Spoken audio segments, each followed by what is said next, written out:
Praise the Lord. Aroma ടിവിയുടെ എല്ലാ മാന്യ പ്രേക്ഷകർക്കും വേഗം വരുന്ന കർത്താവായ യേശു ക്രിസ്തുവിന്റെ നാമത്തിൽ വന്ദനത്തെയും സ്വാഗതത്തെയും അറിയിക്കുന്നു. അനുഗ്രഹീതവും മനോഹരവുമായ നല്ല നിമിഷങ്ങൾക്കായി കർത്താവിന് സ്തോത്രം ചെയ്യുകയാണ്. നിങ്ങളോടൊപ്പം വ്യത്യസ്തമായ ജീവിതത്തിലെ നല്ല അനുഭവങ്ങളും ഓർമ്മക്കുറിപ്പുകളും ദൈവം നടത്തിയ വഴികളെക്കുറിച്ച് പങ്കുവയ്ക്കുന്നതിന് നമ്മുടെ ക്ഷണം സ്വീകരിച്ച് നമ്മോടൊപ്പം ഇന്ന് സമയം ചിലവഴിക്കുന്നത് കർത്താവിന്റെ ദാസൻ പാസ്റ്റർ ചെല്ലപ്പൻ ഡി അവറുകൾ നമ്മോടൊപ്പം ജോയിൻ ചെയ്തിട്ടുണ്ട്. തന്റെ ജീവിതാനുഭവങ്ങൾ നമ്മോടൊപ്പം പങ്കുവയ്ക്കുമ്പോൾ നമുക്ക് ഏവർക്കും ശ്രദ്ധയോടെ പ്രാർത്ഥനയോടെ സ്കിപ്പ് ചെയ്യാതെ അവസാനം വരെ കാണുകയും കേൾക്കുകയും ചെയ്യാം. കർത്താവ് നമ്മെ സഹായിക്കുമാറാകട്ടെ. കർത്താവിന്റെ ദാസൻ ചെല്ലപ്പൻ അവറുകളെ തികഞ്ഞ സ്നേഹത്തോടും ആദരവോടും കൂടി അരോമ ടിവിയുടെ പ്രേക്ഷകരോടൊപ്പം സമയം ചിലവഴിക്കുന്നതിന് ഞങ്ങൾ സ്വാഗതം ചെയ്തുകൊള്ളുന്നു. Praise Lord ദൈവാസനെ. കർത്താവിന്റെ ദാസനെ അരോമ ടിവിയുടെ പ്രേക്ഷകരോടൊപ്പം പരിചയപ്പെടുത്തുന്നതിൽ ഞങ്ങൾക്ക് വളരെ സന്തോഷമുണ്ട്. ഒന്ന് പരിചയപ്പെടുത്താമോ? ദൈവദാസൻ ഇപ്പോൾ എവിടെ നിന്നാണ് ജോയിൻ ചെയ്തിരിക്കുന്നത്? വീട്ടിൽ ആരൊക്കെയുണ്ട്? ഞാനിപ്പം ജോയിൻ ചെയ്തിരിക്കുന്നത് തൊടുപുഴയിൽ നിന്നാണ്. തൊടുപുഴ കൂവക്കണ്ടം എന്ന് പറഞ്ഞ സ്ഥലത്താണ് ജോയിൻ ചെയ്തിരിക്കുന്നത്. ഞാൻ ഇന്ത്യ എവരിയോൺ ക്രൂസൈഡില് 2015 മുതൽ ജോയിൻ ചെയ്തു. കർത്താവിന്റെ വേല ചെയ്തുകൊണ്ടിരിക്കുന്നു. 2010 ഞാൻ രക്ഷിക്കപ്പെട്ട് വരുന്നത്. ഞാനൊരു ഹൈന്ദവ വിശ്വാസത്തിൻ മാർഗത്തിലായിരുന്നു. അവിടെ നിന്നാണ് ഞാൻ രക്ഷിക്കപ്പെട്ടു വരുവാൻ ഇടയായത്. ഇന്ന് കർത്താവിന്റെ ഒരു സാക്ഷിയായി നിൽക്കുവാൻ, ദേശത്ത് വലിയൊരു അനുഗ്രഹമായി തീരുവാനൊക്കെ കർത്താവ് ഇട ചെയ്തിട്ടുണ്ട്. കർത്താവിന്റെ കൃപ കൂടെയുണ്ട്. കുടുംബാംഗങ്ങളെയൊക്കെ ഒന്ന് പരിചയപ്പെടുത്താമോ? കുടുംബാംഗങ്ങള് വൈഫും 2 മക്കളും. വൈഫിന്റെ പേര് സുലോചന ചെല്ലപ്പൻ. 2 പെൺമക്കൾ. മൂത്ത മോളുടെ പേര് അശ്വതി ചെല്ലപ്പൻ. രണ്ടാമത്തെ മോളുടെ പേര് അനുമോൾ ചെല്ലപ്പൻ. 2 പേരും വിവാഹിതരാണ്. 2 പേരും കുടുംബസ്ഥരാണ്. മൂത്ത മോൾക്ക് തലമുറയില്ല. രണ്ടാമത്തെ മോൾക്ക് 2 കുഞ്ഞുങ്ങൾ ഉണ്ട്. മൂത്ത കൊച്ചിന് 4 വയസ്സ് കഴിഞ്ഞു. രണ്ടാമത്തെ കുഞ്ഞിന് 2 വയസ്സാകുന്നു. ഇങ്ങനെയാണ് എൻ്റെ കുടുംബ പശ്ചാത്തലങ്ങൾ ആയിരിക്കുന്നത്. മരുമക്കൾ 2 പേരും ഇളയാള് ഡ്രൈവറാണ്. മൂത്ത ആള് പെയിന്റിങ് വർക്ക് കോൺട്രാക്ടറായി അങ്ങനെയൊക്കെ ചെയ്തു പോകുന്നു. കുഴപ്പമില്ലാതെ സന്തോഷത്തോടെ പോകുന്നുണ്ട്. കുടുംബാംഗങ്ങളെയൊക്കെ പരിചയപ്പെടുത്തിയതിൽ വളരെ സന്തോഷമുണ്ട്. കർത്താവിന്റെ ദാസനെയും കുടുംബത്തെയും ശുശ്രൂഷകളെയും ദൈവം അനുഗ്രഹിക്കട്ടെ എന്ന് ആശംസിക്കുന്നു, പ്രാർത്ഥിക്കുന്നു. അരോമ ടിവിയുടെ പ്രേക്ഷകരോടൊപ്പം ദൈവദാസന് പങ്കുവയ്ക്കാൻ ആഗ്രഹിക്കുന്ന ജീവിതാനുഭവങ്ങളും സാക്ഷ്യവും നല്ല ഓർമ്മക്കുറിപ്പുകളും തുടർന്ന് സംസാരിക്കാം. എന്റെ പേര് ചെല്ലപ്പൻ്റെ. ഞാന് ജനിച്ചു വളർന്നത് ഹൈറേഞ്ച് മേഖല ഭാഗവണ് കോട്ടമല എന്ന സ്ഥലത്താണ് ജനിച്ചു വളർന്നത്. എൻ്റെ അച്ഛൻ്റെ അമ്മയുടെ നാട് കോട്ടയം ജില്ലക്കാരാണ്. അവര് വിവാഹത്തിന് ശേഷം ഹൈറേഞ്ചിലേക്ക് കടന്നു പോന്നു. ഒരു എസ്റ്റേറ്റ് മേഖലയിൽ ജോലിയായിരുന്നു. ഞങ്ങള് കുഞ്ഞുങ്ങള് തലമുറ എല്ലാം ജനിച്ചത് ഹൈറേഞ്ചിലാണ്. ഞങ്ങൾ 6 മക്കളാണ് ഒരു വീട്ടില്. ഞാനാണ് ഏറ്റവും ഇളയത്. ഞങ്ങളുടെ പശ്ചാത്തലം എന്ന് പറഞ്ഞാൽ ഹൈറേഞ്ചിലായിരുന്നെങ്കിലും അവിടെ അന്ധവിശ്വാസത്തിന്റെ വലിയൊരു കൂടാരമായിരുന്നു. അവിടെ എൻ്റെ വീട്ടില് അച്ഛൻ മദ്യപിക്കുമായിരുന്നു, മദ്യപാനിയായിരുന്നു. അതുപോലെ തന്നെ ഹൈറേഞ്ചിലുള്ള മിക്കവരും മദ്യപാനത്തിന് അടിമയായിരുന്നു. എൻ്റെ ഓർമ്മയിൽ എൻ്റെ അച്ഛന് എസ്റ്റേറ്റ് ജോലിയില്ല. കാരണം എൻ്റെ അച്ഛൻ ഒരിക്കൽ ഒരു തടിപ്പാലത്തിൽ നിന്ന് വീഴുവാനും മുട്ട് തമ്മിൽ കൂട്ടിമുട്ടി ഒരു മുട്ടിന്റെ ചിരട്ട പൊട്ടുവാനും പിന്നെ നടക്കുവാൻ പറ്റാത്ത സാഹചര്യങ്ങളിലാവുകയും ജോലിക്ക് പോകാൻ പറ്റുന്ന ബുദ്ധിമുട്ടായതുകൊണ്ട് എസ്റ്റേറ്റിൽ നിന്ന് പിരിഞ്ഞ് അടുത്ത എസ്റ്റേറ്റിനോട് ചേർന്ന് തന്നെ അല്പം വസ്തു വാങ്ങി അവിടെ കൃഷി കാര്യങ്ങളൊക്കെ ആയിട്ട് താമസിക്കുവാനിടയായി. എന്നാൽ അവിടെ ആനയും പന്നിയും അങ്ങനെയുള്ള കാട്ടുമൃഗങ്ങളുടെ ശല്യം ഉള്ളതുകൊണ്ട് മറ്റേ കൃഷികൾ അങ്ങ് ചെയ്ത് മുന്നോട്ട് പോകാൻ പറ്റിയ സാഹചര്യമല്ലായിരുന്നു. ഞങ്ങള് 6 മക്കളിലെ ഏറ്റവും മൂത്തത് ഒരു ജ്യേഷ്ഠനാണ്. അതിന്റെ ഇളയത് 3 സഹോദരിമാര്, അതിന്റെ ഇളയത് ഒരു ചേട്ടൻ, ഏറ്റവും ഇളയതാണ് ഞാൻ.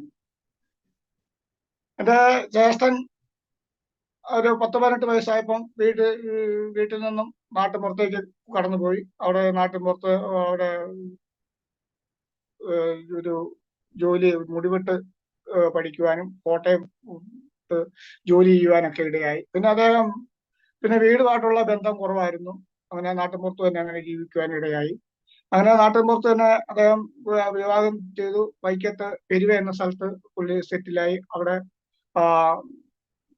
ജോലിയൊക്കെ ആയി. അദ്ദേഹത്തിന് 2 മക്കള്, അവര് അവിടെ തന്നെ സെറ്റിലായിരിക്കുന്നു. പിന്നെ എന്റെ ഇളയ സഹോദരിമാര് 3 പേര്, അവര് എസ്റ്റേറ്റ് ജോലിയൊക്കെ ആയിട്ട് ഇരിക്കുമായിരുന്നു. ഞങ്ങളുടെ അവിടെ എസ്റ്റേറ്റ് മേഖല ആയതുകൊണ്ട് വിദ്യാഭ്യാസ കാര്യങ്ങൾക്കൊക്കെ വളരെ സൗകര്യം കുറവായിരുന്നു. അവിടെയുള്ളത് എസ്റ്റേറ്റ് മേഖലയിലുള്ള ഒരു സ്കൂളുണ്ട്. 1-ാം ക്ലാസ് മുതൽ 4-ാം ക്ലാസ് വരെയുള്ള പഠിക്കാനുള്ള സൗകര്യമുണ്ട്. ഒരു അധ്യാപകൻ മാത്രമേ ഉള്ളൂ. ഇത്രയും സ്കൂളിൽ ക്ലാസ്സും പഠിപ്പിക്കാനുള്ള ഒരു അധ്യാപകൻ മാത്രമേ ഉള്ളൂ. നമുക്ക് അവിടെ ചേർന്ന് പഠിക്കുവാനുള്ള ഒരു അവസരം എന്ന് പറയുമ്പോൾ നമുക്ക് സ്കൂളിൽ ചെന്ന 2 വർഷം കഴിഞ്ഞാണ് 1-ാം ക്ലാസ്സിൽ നമുക്ക് ആകാൻ സാധിക്കുള്ളൂ. അതുവരെ 2 വർഷം അക്ഷരങ്ങളെ പഠിക്കുക, ബാലവാടി പോലെ അങ്ങനെ ഒരു അക്ഷരങ്ങൾ പഠിച്ച് അതിന് ശേഷമാണ് 2 വർഷത്തിന് ശേഷമാണ് 1-ാം ക്ലാസ് വിദ്യാഭ്യാസം ചെയ്യുന്നത്. 7 വയസ്സായപ്പോഴാണ് 1-ാം ക്ലാസ്സിൽ പഠിക്കുവാൻ സാഹചര്യം ഒത്തത്. എന്റെ 7 വയസ്സിലോ ഉള്ള സമയത്ത് എന്റെ മൂത്ത ജ്യേഷ്ഠൻ വിവാഹിതരായി. ആ വിവാഹം വീട്ടുകാർക്ക് അത്ര താല്പര്യമുള്ളതല്ലായിരുന്നു. ജ്യേഷ്ഠൻ വീട് വിട്ടു പോവുകയും പിന്നെ വീട്ടുകാർക്ക് ഇഷ്ടമല്ലാത്ത ഒരു വിവാഹബന്ധമായതുകൊണ്ട് അതിനോട് അത്ര യോജിക്കാനൊക്കെ ഇടയായില്ല.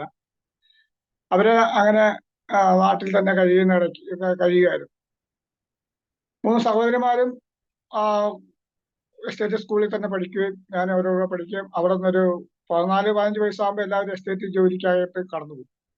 അവരങ്ങനെ തുടർന്ന് പിന്നീട് തുടർന്ന് പഠിക്കുവാനുള്ള സാവകാശമില്ല. കാരണം അവിടെ നിന്ന് 20 കിലോമീറ്റർ നടന്നു വേണം പിന്നെ അടുത്ത ഗവൺമെന്റ് സ്കൂളുള്ളത് വാഗമൺ എന്ന് പറഞ്ഞ സ്ഥലത്ത് നടന്നു വേണം പോകാൻ. അത് വളരെ ദുരിതമായതുകൊണ്ട് മിക്കവാറും ആരും അങ്ങനെ പഠിക്കാനായിട്ട് പോകുന്നില്ല.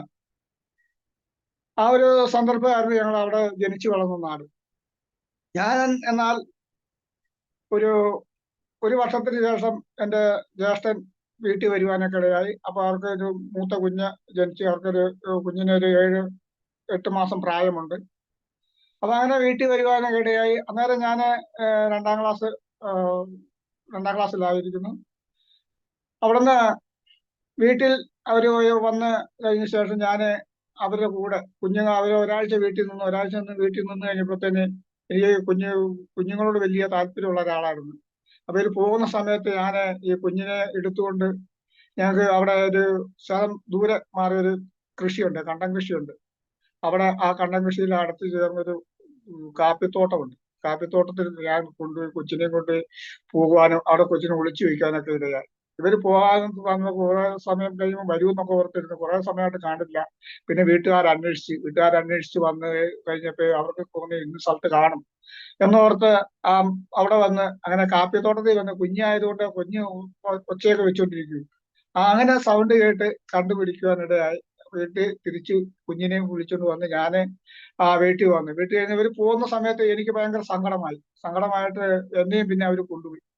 അവരങ്ങനെ കൊണ്ടുപോയി. പിന്നെ ഞാൻ നാട്ടില് അവരുടെ കൂടെ ഒരു 1.5 വർഷത്തോളം അവരെ അവിടെ കഴിഞ്ഞു. അപ്പൊ എന്റെ 2-ാം ക്ലാസ്സിലുള്ള വിദ്യാഭ്യാസം അവിടെ തീർന്ന് 2 വർഷത്തോളം ജ്യേഷ്ഠന്റെ വീട്ടിൽ കുഞ്ഞിനോടൊപ്പമായി. അതിനുശേഷം വീണ്ടും തിരിച്ച് ഞാന് വീട്ടിൽ വന്നതിന് ശേഷം വീണ്ടും 2-ാം ക്ലാസ്സിൽ തന്നെ പഠിക്കുവാനിടയായി. ആ പഠനം അങ്ങനെ മുന്നോട്ട് പോകുന്ന സമയങ്ങളിലേക്ക് എന്റെ വീട്ടില് അച്ഛൻ മദ്യപാനിയൊക്കെ ആയിരുന്നു. അച്ഛന് കഞ്ചാവൊക്കെ വലിക്കുമായിരുന്നു. അവിടെ കഞ്ചാവും മദ്യത്തിനൊക്കെ എല്ലാവരും മിക്കവാറുള്ളവരൊക്കെ അടിമയാണ്. അപ്പൊ അങ്ങനെ ഇരുന്ന് കഴിയുമ്പോൾ വീട്ടില് പലപ്പോഴും പ്രശ്നങ്ങളാണ്. വീട്ടിൽ സ്വസ്ഥതയില്ല, സമാധാനം ഇല്ലാത്തൊരവസ്ഥ, അന്തരീക്ഷങ്ങളെ. ആ അവസ്ഥയിലൊക്കെ പോയിക്കൊണ്ടിരുന്നപ്പോഴാണ് പലരും പറഞ്ഞത് നിങ്ങൾക്ക് എന്തൊക്കെ ഒരു ഭയങ്കര ദോഷങ്ങളുണ്ട്, നിങ്ങൾക്ക് പാരമ്പര്യ തെറ്റുകളുണ്ട്, ആരോ ദോഷങ്ങൾ ചെയ്യുന്ന ദോഷത്തിൽ കൊണ്ട് നിങ്ങൾക്ക് പലരും ഈ അവിടെ ഭയങ്കര അന്ധവിശ്വാസത്തിന്റെ മേഖല, എസ്റ്റേറ്റ് മേഖല അന്ധവിശ്വാസത്തിന്റെ മേഖല. നിങ്ങൾക്ക് ആരോ ഇങ്ങനെ ദുർമന്ത്രവാദങ്ങളൊക്കെ ചെയ്യുന്നുണ്ട്, അതുകൊണ്ട് നിങ്ങൾ നശിച്ചു പോകാൻ വേണ്ടിയിട്ടൊക്കെ ആൾക്കാർ ചെയ്യുന്നത്. അതുകൊണ്ടാണ് ഇങ്ങനെ മദ്യവെച്ചിട്ട് അച്ഛൻ വീട്ടിൽ വന്ന് വഴക്കുണ്ടാക്കുന്നത് എന്നൊക്കെ പറഞ്ഞ് അങ്ങനെ പറഞ്ഞു. അവിടെ അടുത്തുള്ള ചെറിയ ക്ഷേത്രങ്ങളൊക്കെ ഉണ്ട്, അവിടെ ക്ഷേത്രങ്ങളിലൊക്കെ പോവുകയും പൂജ കാര്യങ്ങൾ വഴിപാടൊക്കെ ചെയ്യുകയൊക്കെ ചെയ്യും. എന്നാൽ ഇതിനൊരു മാറ്റം സംഭവിക്കാനൊന്നും ഇടയായി.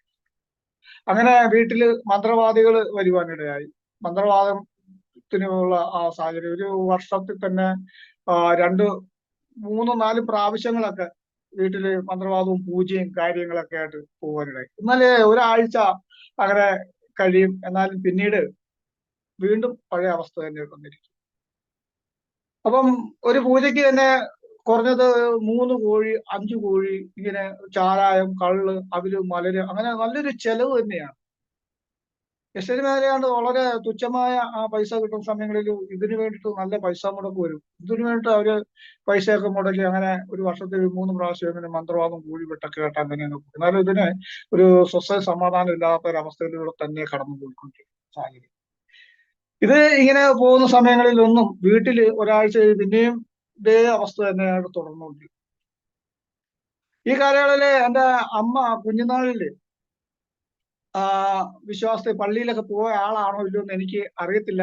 എന്നാൽ എന്റെ അമ്മ അച്ഛന് എസ്റ്റേറ്റ് ജോലി അല്ലാത്തതുകൊണ്ട് മറ്റ് പുറത്തൊക്കെ പോയി ജോലിക്കൊക്കെ പോകുമായിരുന്നു. പുറത്ത് ജോലിക്ക് പോകുമ്പോൾ ചിലപ്പോൾ ഒരാഴ്ച അവിടെ താമസിച്ച് ജോലി ചെയ്യും. ആ സമയങ്ങളിൽ എന്റെ അമ്മ കർത്താവിനോട് പാടി പ്രാർത്ഥിക്കുന്നത് ഞാൻ എന്റെ കുഞ്ഞുനാളിൽ കേട്ടിട്ടുണ്ട്. എനിക്കൊരു 8, 9 വയസ്സൊക്കെ ഉള്ള സമയങ്ങളിലൊക്കെ കർത്താവിനെ പാടി ആരാധിക്കുന്ന ഒരു സന്ദർഭം ഞാൻ കേട്ടിട്ടുണ്ട്. അമ്മ പള്ളിയിലൊന്നും പോകുന്നില്ലെങ്കിലും അമ്മ കർത്താവിനോട് പാടി പ്രാർത്ഥിക്കുവാണ്. അമ്മ പാടിയ ചില പാട്ടിന്റെ ഒരു 2 വരികൾ എപ്പോഴും എന്റെ മനസ്സിൽ ഇങ്ങനെ അത് എപ്പോഴും മിക്കവാറും അത് ഓടി എത്താറുണ്ട്. എന്നാൽ അമ്മ പാടിയത് ഇതിനൊരു പാട്ടാണ്. ആകാശം ചുട്ടൊഴിയും മൂലവസ്തു കത്തിയിടും ഭൂമി തന്റെ പണിയുമായി വെന്ത് നേറുമേ, ഹായിതെന്തു ഭാഗ്യം, ഹായിതെന്തു ഭാഗ്യം, അരിമമണവാളൻ വേഗം വരുന്നീതാ, സ്തോത്രം, അരിമമണവാളൻ വേഗം വരുന്നീതാ. ഈ പാട്ടുകൾ പാടി മിക്കവാറും അമ്മ പാടി ആരാധിക്കുന്നു. ഞാനത് എന്റെ സാക്ഷ്യങ്ങൾ പലപ്പോഴും പറയുമ്പോഴും ചില ചർച്ചിലൊക്കെ ഈ പാട്ടിന്റെ 2 വരി പാടാറുണ്ട്. എനിക്ക് ബാക്കി ഈ പാട്ടിന്റെ ബാക്കി ഭാഗം അറിയത്തില്ല, ഇത് 2-3 വരിയെ അറിയുള്ളൂ. എന്നാൽ ആ പാട്ട് എന്റെ മനസ്സിൽ ഇങ്ങനെ തുടർമാനമായിട്ട് ഇങ്ങനെ നടന്നുകൊണ്ടിരുന്നു. അതിനുശേഷം ഞാന് സ്കൂൾ ജീവിതത്തില് കഴിഞ്ഞ് 3-ാം ക്ലാസ്സിൽ 3-ാം ക്ലാസ്സിലായി. പിന്നെ 4-ാം ക്ലാസ്സിൽ പഠനമൊക്കെയായി. 4-ാം ക്ലാസ്സിൽ പഠനം കഴിഞ്ഞപ്പോഴത്തേന് എന്റെ മൂത്ത സഹോദരിയുടെ വിവാഹം നടന്നു. മൂത്ത സഹോദരിയുടെ വിവാഹം നടന്നത് അടിമാലിലാണ് വിവാഹം കഴിച്ചത്. അടിമാലി വിവാഹം കഴിച്ച സമയത്ത് CSI വിവാഹത്തിൽ നിന്നാണ് ഒരു വിവാഹാലോചന വരുവാൻ ഇടയായത്. അത് വിവാഹം നടന്നു. ആ വിവാഹം നടന്നു. അതിനുശേഷം ഒരു 2-3 വർഷത്തിന് ശേഷം രണ്ടാമത്തെ സഹോദരി വിവാഹം കഴിഞ്ഞു. അവരും ഒരു കത്തോലിക്ക ബാക്ക്ഗ്രൗണ്ട് കുടുംബത്തിലാണ് വിവാഹിതരായത്. ഇളയ സഹോദരിയും അതുപോലെ ഒരു 2 വർഷത്തിന് ശേഷം വിവാഹിതരായി. അവരും ഈ പറഞ്ഞ പോലെ കത്തോലിക്ക ബാക്ക്ഗ്രൗണ്ട് കുടുംബങ്ങളിലേക്കാണ് വിവാഹം ചെയ്തത്. പിന്നെ ഞാനും എന്റെ നേരെ മൂത്ത ജ്യേഷ്ഠനുമായിരുന്നു. ജ്യേഷ്ഠൻ വിദ്യാഭ്യാസ മേഖലയൊക്കെ ആയിട്ട് അങ്ങനെ പഠിച്ചുകൊണ്ടിരുന്ന സമയം ചേട്ടന് ഹോസ്റ്റലിൽ വിട്ട് പഠിക്കുവാൻ, പീരുമേട് ഹോസ്റ്റലിലൊക്കെ വിട്ടു പഠിപ്പിക്കുവാനൊക്കെ സാധിച്ചു. അങ്ങനെ ചേട്ടന് ഒരു 10-ാം ക്ലാസ് വരെ പഠിക്കുവാനുള്ള സാഹചര്യം ഒത്തു. ഞാൻ ഈ സമയങ്ങളെല്ലാം വീട്ടിലായ സമയത്ത് എനിക്ക് ഈ 4-ാം ക്ലാസ് വിദ്യാഭ്യാസം കഴിഞ്ഞ് പിന്നെ പഠിക്കാനുള്ള അവസരം ഇരിക്കുന്ന സമയങ്ങളാണ് വാഗമണ്ണില് ഗവൺമെന്റ് സ്കൂളില് അവിടെ കുട്ടികൾ കുറവായതുകൊണ്ട് ചില ക്ലാസ്സുകളൊക്കെ നിർത്തി പോകാനുള്ള, അല്ലെ സ്കൂൾ തന്നെ മാറി ഇല്ലായ്മ ആകുന്ന ഒരു സാഹചര്യത്തിലേക്ക് വന്നപ്പോൾ അവിടുന്ന് അധ്യാപകന്മാര് കുട്ടികളെ തിരക്കി എസ്റ്റേറ്റ് മേഖലയിൽ വരികയും സ്കൂളിൽ പഠിച്ചിരുന്ന കുട്ടികളെ അവിടുന്ന് ഗവൺമെന്റ് സ്കൂളിൽ ആക്കുവാനൊക്കെ ഇടയായി. ഞാൻ 4-ൽ പഠിച്ച ആളെ പിന്നെ എന്നെ വീണ്ടും ഗവൺമെന്റ് സ്കൂളിൽ കൊണ്ടുപോയി 3-ാം ക്ലാസ്സിൽ ചേർക്കുവാനിടയായി. 3-ാം ക്ലാസ്സിൽ ചേർത്ത് അവിടെ പഠിക്കുവാനുള്ളത്. രാവിലെ വീട്ടിൽ നിന്ന് 7 മണിയാകുമ്പം വീട്ടിൽ നിന്ന് പോയെങ്കിലാണ് 9:30 ആകുമ്പം സ്കൂളിലെത്തുള്ളൂ. അവിടെ നിന്ന് തിരിച്ച് 4 മണിക്ക് സ്കൂൾ വിട്ട് തിരിച്ച് വീട്ടിൽ വരുമ്പം 6 മണി 6 മണിയോട് 5:30 6 മണിയൊക്കെ ആവും. തിരിച്ചു വരുമ്പോൾ എല്ലാവരും കൂട്ടുകാരെല്ലാം കൂടി ചേർന്ന് ഓടി എത്രയും പെട്ടെന്ന് വീട്ടിലെത്തുന്ന സാഹചര്യമാണ്. അങ്ങനെ കഴിഞ്ഞ് പോകുന്ന സമയങ്ങളിലാണ് ഈ കാലയളവിലെല്ലാം സ്കൂളിൽ പഠിക്കുമ്പോൾ തന്നെ എനിക്ക് ബ്രാഹ്മണ സ്കൂളിൽ പഠിക്കുമ്പോൾ തന്നെ 4ാം ക്ലാസ് പഠിക്കുമ്പോൾ എനിക്ക് 14 വയസ്സിന്റെ അടുത്തോളം ഉണ്ട്. 14 വയസ്സിനടുത്തോളം ഈ സ്കൂൾ ജീവിതത്തിന്റെ അകത്ത് അത്രയും പ്രായമായ സമയങ്ങളിലാണ് ഞങ്ങൾ അന്ന് ഈ പുകവലിയിൽ ബീഡി വലിയിലൊക്കെ ഞങ്ങൾ അടിമപ്പെട്ടു. കൂട്ടുകാർ കൂടി ബീഡി വലിക്കാനൊക്കെ ഉള്ള സാഹചര്യങ്ങളൊത്തു. അങ്ങനെ ബീഡി വലിയും കാര്യങ്ങളൊക്കെ ആയി സ്കൂൾ ജീവിതത്തിന് അങ്ങനെ പോയി. അങ്ങനെ 5ാം ക്ലാസ്സിൽ ആയി. 5ാം ക്ലാസ്സിൽ ആയ സമയത്ത് അവിടെ നിന്ന് 5ാം ക്ലാസ്സിൽ തോറ്റു. പിന്നെയും വീണ്ടും പഠിച്ചു. ആ പഠിച്ച സമയങ്ങളിലൊക്കെ അവിടെ സ്കൂളിൽ സമരങ്ങൾ പ്രശ്നങ്ങളൊക്കെ ആയി. അങ്ങനെ സമരത്തിലൊക്കെ പങ്കെടുക്കുവാനും അങ്ങനെയുള്ള കാര്യങ്ങളിലൊക്കെ അങ്ങനെ ക്ലാസ്സിന് പലപ്പോഴും സാറുമാരെ പുറത്താക്കുകയും വീട്ടിൽ നിന്ന് മാതാപിതാക്കളെ വിളിച്ചുകൊണ്ട് വരാനൊക്കെ പറയുന്ന സാഹചര്യങ്ങളുണ്ടായി. അങ്ങനെ 1-2 പ്രാവശ്യം വിളിച്ചുകൊണ്ടൊക്കെ ചെന്ന് കഴിഞ്ഞപ്പോൾ തന്നെ വീട്ടില് ചെറിയ തെറ്റുകൾക്കാണല്ലോ അച്ഛൻ അടിക്കും, നല്ലോണം അടിക്കും. ഞാൻ കൂട്ടുകാരെ കൂടി ചെയ്യുന്ന സമയങ്ങളിലൊക്കെ കൂട്ടുകാരൊക്കെ ആയിട്ട് ചെറിയ പ്രശ്നങ്ങൾക്ക് ഞാൻ വഴക്കുണ്ടാക്കുകയും അവരെ എന്റെ കയ്യെ കിട്ടുന്ന വെച്ച് അടിക്കുകയൊക്കെ ചെയ്യുമായിരുന്നു. അങ്ങനെ അടിക്കുന്ന സമയത്ത് ഹൈറേഞ്ചിലായതുകൊണ്ട് നല്ല ഈ എസ്റ്റേറ്റ് മേലായതുകൊണ്ട് ഈ കന്നാലി വളർത്തുകളൊക്കെ ഉള്ളതുകൊണ്ട് ആ കന്നാലി വളർത്തുന്നതിന്റെ പുറകില് വലിയ മുള്ളൻചീര വളർന്നു നിൽക്കുന്ന സമയമാണ്. അച്ഛനെ എപ്പോഴും അടിക്കാനത്ത് എസ്റ്റേറ്റ് വെച്ചൊക്കെ പിള്ളേരുമായിട്ട് വഴക്കുണ്ടാക്കുമ്പോൾ അച്ഛൻ ചെന്നിട്ട് മുള്ളൻചീര വെട്ടിക്കൊണ്ട് വന്നിട്ട് അതിന്റെ ഇല മാത്രം കമ്പിന് വെട്ടിക്കളയും. എന്നാൽ അവരുടെ കയ്യിൽ ചെറിയ ഈ പിച്ചാത്തിയൊക്കെ ഉണ്ട്, കടാരിയൊക്കെ ആയിട്ട് മിക്കവാറും എല്ലാവരിലും കാണും. അപ്പൊ അതുകൊണ്ട് വെട്ടി അതിന്റെ ഇല മാത്രം കളഞ്ഞിട്ട് ഈ മുള്ളൻചീര കൊണ്ടാണ് അടിക്കുന്നത്. 1-2 അടി അടിക്കാനുള്ള സമയം കിട്ടുള്ളൂ. അതിന് മുമ്പ് എങ്ങനെയും വെട്ടിച്ചു കൂട്ടും. അപ്പൊ ഒരടിക്ക് തന്നെ ഒരു ഒരു അതിന്റെ കമ്പെല്ലാം ഉള്ളതുകൊണ്ട് 8-10 ഇതള് കാണും. 8-10 ഇതള് എന്ന് പറഞ്ഞാൽ 2 അടിയിൽ ഒരു 10-20 പാട് ഒന്നിച്ചു വരും. മുള്ളൊക്കെ കൊണ്ട് അങ്ങനെ അതൊക്കെ 2-3 ദിവസം കഴിയുമ്പോൾ പിന്നെ പഴുത്ത് അങ്ങനെയുള്ള അവസ്ഥയൊക്കെ ആയി അങ്ങനെയൊക്കെ പോകും. ആ ഒരു സാഹചര്യമായിരുന്നു. ഒരു ദിവസം 5ാം ക്ലാസ്സിൽ പഠിക്കുന്ന സമയത്ത് ഞാൻ ക്ലാസ് ടീച്ചർ എനിക്ക് വീട്ടിൽ പോകണം. എന്റെ കൂട്ടുകാർ 2 പേര് സാറിനോട് ചോദിച്ചിട്ട് വീട്ടിൽ പോകാൻ സാഹചര്യം എത്തും. എന്നാൽ ആ സാഹചര്യങ്ങളിൽ ഞാനും ടീച്ചറോട് ചോദിച്ചു. ടീച്ചർ നീ പോകണ്ട, പോകേണ്ട അത്യാവശ്യമൊന്നും ഇല്ല എന്ന് പറഞ്ഞ് പോയി. ടീച്ചർ ഓഫീസിലേക്ക് പോയ സമയത്ത് ഞാൻ അവിടെ പരിസരം എല്ലാം നോക്കും. ടീച്ചർ ചോറിനുന്ന സമയമായിരുന്നു. ആ ചോറിനുന്ന സമയങ്ങളിൽ ഞാൻ പയ്യ പുസ്തകം എടുത്ത് അവിടുന്ന് ക്ലാസ്സിൽ നിന്ന് ചാടി പോന്നു. അപ്പൊ ടീച്ചറെ അന്വേഷിച്ച് എന്നെ ചെല്ലത്തിന് കണ്ടില്ലല്ലോ എന്ന് പറഞ്ഞാൽ പോയെന്ന് പറഞ്ഞു. ടീച്ചറോട് ചോദിച്ചിട്ടാ പോയെന്നാണല്ലോ പറഞ്ഞെന്ന് പറഞ്ഞു. എന്നോട് ചോദിച്ചാൽ ഞാൻ പോകണ്ട എന്ന് പറഞ്ഞായിരുന്നു, വേഗം പോയെന്ന് പറഞ്ഞു. ഞാൻ പിറ്റേ ദിവസം വീട്ടിൽ ക്ലാസ്സിൽ ചെന്നപ്പോഴത്തേനെ ടീച്ചറെ ഓഫീസിൽ വിളിച്ചുകൊണ്ട് പോയി ഹെഡ് മാസ്റ്ററോട് പരാതി പറഞ്ഞു. ഹെഡ് മാസ്റ്റർ എന്നെ വീട്ടിൽ നിന്ന് ക്ലാസ്സിൽ നിന്ന് പുറത്താക്കി. അച്ഛനെ വിളിച്ചുകൊണ്ട് വന്നിട്ട് ക്ലാസ്സിൽ കയറിയാൽ മതി എന്നൊക്കെ പറഞ്ഞു. അങ്ങനെ എന്നെ ക്ലാസ്സിൽ നിന്ന് പുറത്താക്കി. ഞാൻ തിരിച്ച് വീട്ടിൽ വന്നു. വീട്ടിൽ വന്നെങ്കിലും വീട്ടിലെ അടി പേടിച്ചിട്ട് ഈ കാര്യങ്ങളൊന്നും പറയുവാൻ സാധിച്ചില്ല. ഞാൻ എന്നും സ്കൂളിൽ പോകും. ഇന്നും രാവിലെ ചോറും പൊതിയൊക്കെ ആയിട്ട് സ്കൂളിൽ പോകും. അങ്ങനെ സ്കൂളിൽ നിന്ന് പുറത്തായ വേറെ 2 പേരുണ്ടായിരുന്നു. ഞങ്ങൾ 3 പേരും കൂടി എന്ന് സ്കൂളിൽ പോകുന്ന വഴിക്ക് ഞങ്ങള് എല്ലാ പിള്ളേരും പോയി കഴിഞ്ഞിട്ട് പുറകെ തങ്ങി ഞങ്ങൾ അവിടെ ഒളിച്ചിരിക്കും. അവിടെ തേയില എസ്റ്റേറ്റ് ഒക്കെ ഇഷ്ടംപോലെ ഉള്ളു. തേയില എസ്റ്റേറ്റിൽ ഒളിച്ചിരിക്കാനും പിന്നെ അവിടെ ചെറിയ മുട്ടക്കുന്നുകളൊക്കെ ഉണ്ട്. അങ്ങനെയൊക്കെ ഒളിച്ചിരിക്കാനുള്ള സാഹചര്യങ്ങളൊക്കെ ഉണ്ടായിരുന്നു. അങ്ങനെ പോയ കാലങ്ങളിൽ ഞങ്ങൾക്ക് ഞങ്ങൾ ഇരിക്കുന്ന സ്ഥലത്ത് നോക്കിയാൽ സ്കൂൾ പരിസരം എല്ലാം കാണാം. സ്കൂളിലെ എല്ലാ കാര്യങ്ങളും ഞങ്ങൾക്ക് ദൂരെ ഒന്ന് കാണുവാനൊക്കെ സാധിക്കുന്ന ഒരു അവസരത്താണ് ഞങ്ങൾ ഇരിക്കുന്നത്. അങ്ങനെ ആ സമയം സ്കൂൾ വിടുന്ന 4 മണിക്ക് സ്കൂൾ വിടുന്ന സമയത്ത് ഞങ്ങൾ ഏറ്റവും ഫ്രണ്ടിൽ, അവർ വരുന്നതിനൊക്കെ മുമ്പ് ഏറ്റവും ഫ്രണ്ടിൽ ഓടി ഞങ്ങൾ വീട്ടിലെത്തുവാൻ. അങ്ങനെ പോയി ഒരു 2.5 മാസം 3 മാസത്തോളം ആയി കാണും. ഒരിക്കൽ അച്ഛൻ എന്തോ ആവശ്യത്തിന് നാട്ടിൽ പോകേണ്ട വന്നു. അച്ഛൻ്റെ വീട് ഏറ്റുമാനൂരാണ്. ഏറ്റുമാനൂർ പോകേണ്ട വന്നു. ഏറ്റുമാനൂർ പോയിട്ട് തിരിച്ചു വന്ന സമയത്ത് എൻ്റെ ക്ലാസ് ടീച്ചർ ഏറ്റുമാനൂരുകാരനാണ്. അപ്പൊ അവരങ്ങനെ പരിചയമുണ്ട്. അപ്പൊ അച്ഛനെ അവിടെ വെച്ച് കണ്ടു. അച്ഛനെ കണ്ടെന്ന് ചോദിച്ചു, ഇപ്പൊ എന്താണോ മോന് ഇപ്പം ക്ലാസ്സിലൊന്നും വരുന്നില്ലല്ലോ, കുറെ ദിവസം ആയല്ലോ മോൻ വന്നിട്ട്, എന്നാ പറ്റിയെന്നൊക്കെ ചോദിച്ചു. അന്നേരമാണ് അച്ഛൻ അറിയുന്നത് അതെന്ന് പറയാൻ എന്നും വീട്ടിൽ നിന്ന് ക്ലാസ് വരുന്നുണ്ടല്ലോ എന്ന് പറഞ്ഞു. ഇല്ല, മോൻ വന്നിട്ട് കുറെ നാളായി എന്ന് പറഞ്ഞു. അവന് പേരൊക്കെ വെട്ടി അവന് ആയെന്ന് പറഞ്ഞു. അങ്ങനെ അന്ന് അച്ഛൻ വീട്ടിൽ വരുന്ന വഴിക്ക് തന്നെ നല്ലൊരു വടി വെട്ടി ഷർട്ടിന്റെ പുറകിൽ കരുതിക്കൊണ്ടാ വന്നത്. വീട്ടിൽ വന്നോടനെ അച്ഛന് ദേഷ്യം വരുമ്പോഴത്തെ നല്ല സ്നേഹത്തോടെ വിളിക്കുന്നത്. ആ വീട്ടിൽ വന്നോടനെ വെള്ളം പോലും കുടിക്കുന്ന ഞാൻ വീട്ടിൽ പതിവ് പോലെ നല്ല ഇരിക്കുക വലിയ സന്തോഷത്തോടെ.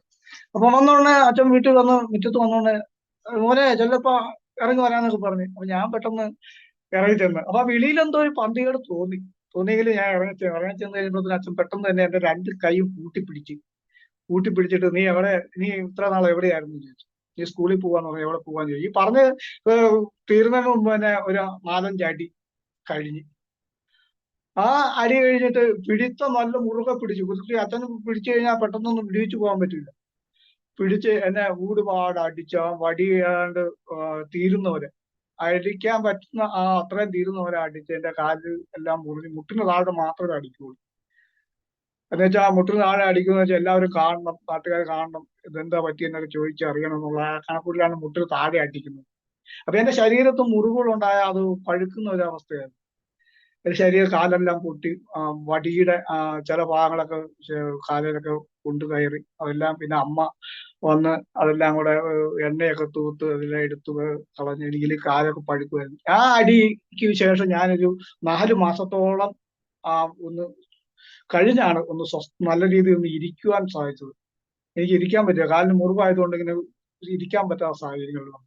അതിനുശേഷം അച്ഛൻ പറഞ്ഞു, നീ ഇനി പഠിക്കാനൊന്നും പോകണ്ട, നിനക്കുള്ള പഠനം ഇനി ഇതാണെന്ന് പറഞ്ഞ ഒരു തൂമ്പ എടുത്തു വന്ന് ഇനി ഇതാണ് നിന്റെ പഠനം, ഇത് ചെയ്തോളാൻ പറഞ്ഞ് അങ്ങനെ ആ ഒരവസ്ഥയിലേക്കൊക്കെ കടന്നു പോകാനാണ്. ഈ സാഹചര്യങ്ങളിലെല്ലാം ഞാൻ ചെറിയതായിട്ട് മദ്യത്തിന് കഴിക്കുവാനൊക്കെ ഇടയായിട്ടുണ്ട്. അതിന്റെ തന്നെയല്ല, എസ്റ്റേറ്റ് മേഖല ആയതുകൊണ്ട് പലരും ഞാൻ ബാഗോണ് സ്കൂളിൽ പഠിക്കാൻ പോകുന്ന സമയങ്ങളിൽ എസ്റ്റേറ്റ് മേഖല ആയതുകൊണ്ട് വീട്ടിൽ നിന്നായാലും പുറത്തുനിന്ന് 2-3 പേരായാലും എൻ്റെ കയ്യിൽ പൈസ തന്നുവിടായിരുന്നു കഞ്ചാവ് മേടിക്കുവാനായിട്ട്. അവിടെ ചെറിയ കടകളിൽ കഞ്ചാവ് വിൽപ്പനയുണ്ട്. അപ്പൊ ഞാനാണ് അവിടെ നിന്ന് കഞ്ചാവ് മേടിച്ചുകൊണ്ട് കൊടുക്കുന്നത്. അങ്ങനെ മേടിച്ചുകൊണ്ട് കൊടുക്കുന്ന സമയങ്ങളിൽ ആ ഒരു സാഹചര്യങ്ങളിൽ അവിടെ അറേഞ്ച് മേഖല ആയതുകൊണ്ട് മിക്കവാറും ചില വീടുകളിലൊക്കെ ഈ കഞ്ചാവ് ചെടികളും ഉണ്ട്. അപ്പൊ അത് അങ്ങനെ ഒരിക്കൽ ഇത് ഒന്ന് വലിക്കുവാനുള്ള ഒരു സാഹചര്യം ഉണ്ടാകും. കാര്യം എന്താ വെച്ചാൽ ബീഡി മേടിയിലില്ല, ഈ കുറ്റിബീഡിയൊക്കെ പിറക്കിയുള്ള വലിക്കണം. അങ്ങനെ കുറ്റിബീഡി വലിച്ച സമയത്ത് കഞ്ചാവ് കുറ്റി വലിക്കുവാനിടയായി. അങ്ങനെ ആ വലിച്ച് ഒരു വല്ലാത്ത ഒരു അബോധാവസ്ഥയിലേക്ക് എന്തൊക്കെയോ ഒരു വല്ലാത്ത രീതിയിലായി. അതിനുശേഷം ഞാൻ പിന്നെ പോയി കിടന്ന് എനിക്ക് എന്തൊക്കെയോ ഒരു പരിവേശോ എന്താണെന്ന് അറിയില്ല, വല്ലാത്തൊരു അവസ്ഥയിലേക്കായി. അതിനുശേഷം പിന്നെ അത് അങ്ങനെ വലിച്ചില്ല. പിന്നെ കുറെ നാളുകൾക്ക് ശേഷം പിന്നെയും ഈ കഞ്ചാവ് വലിക്കണമെന്നുള്ള ആ ഒരു അഭിരുചി തോന്നി. പിന്നെ ഒരു 17 വയസ്സൊക്കെ ആയപ്പം ശരിക്കും കഞ്ചാവിനൊക്കെ അഡിക്റ്റായി.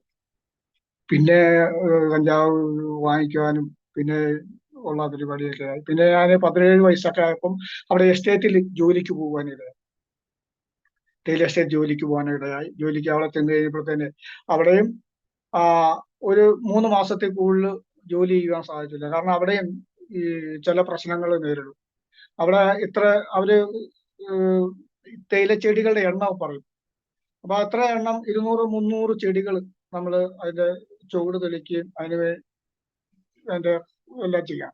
അപ്പൊ അതിൽ കുറവ് വന്നാൽ നമുക്ക് പകുതി ശമ്പളം കിട്ടും. അങ്ങനെ വന്നു കഴിഞ്ഞാൽ ഞങ്ങൾ നല്ലോണം കഷ്ടപ്പെട്ടാണ് ഇത് ചെയ്യുന്നെങ്കിലും ഈ 10 ചെടിയെ കുറവുണ്ടെങ്കിലും ഞങ്ങൾക്ക് ശമ്പളം പകുതിയാവും. അപ്പൊ അതിനെ ചൊല്ലിയൊക്കെ പലപ്പോഴും പ്രശ്നങ്ങൾ ഉണ്ടായി. അങ്ങനെ എസ്റ്റേറ്റിൽ നിന്ന് പോരുവാനൊക്കെ ഇടയായി. അങ്ങനെ മിക്കവാറും പ്രശ്നങ്ങളായിപ്പോയി. അങ്ങനെ എസ്റ്റേറ്റിൽ നിന്നുള്ള ജോലിയും തീർന്നു. അങ്ങനെ 2 വർഷത്തോളം അങ്ങനെ തുടർമാനമായിട്ട് എസ്റ്റേറ്റിൽ നിന്ന് ചെന്ന് ജോലി ചെയ്യുവാനൊക്കെ ചെന്ന് അങ്ങനെ പ്രശ്നങ്ങളായതുകൊണ്ട് പിന്നെ എസ്റ്റേറ്റിൽ തന്നെ ഞങ്ങളുടെ പേരുകൾ, ഞങ്ങൾ 3 പേരുണ്ടായിരുന്നു. ഞങ്ങൾ 3 പേരുടെ പേര് എസ്റ്റേറ്റിൽ 3 ഡിവിഷൻ ഉണ്ട്. 3 ഡിവിഷനിൽ ഞങ്ങളുടെ പേര് കൊടുത്തു. ഈ 3 പേര് ഒരു ഡിവിഷനിലും ജോലിക്ക് എടുക്കരുത് എന്നുള്ള ഒരു പേര് ഞങ്ങൾ കൊടുത്തു. പിന്നെ ഞങ്ങൾക്ക് എസ്റ്റേറ്റ് ജോലി കിട്ടുവാനുള്ള അവസ്ഥയല്ലായിരുന്നു.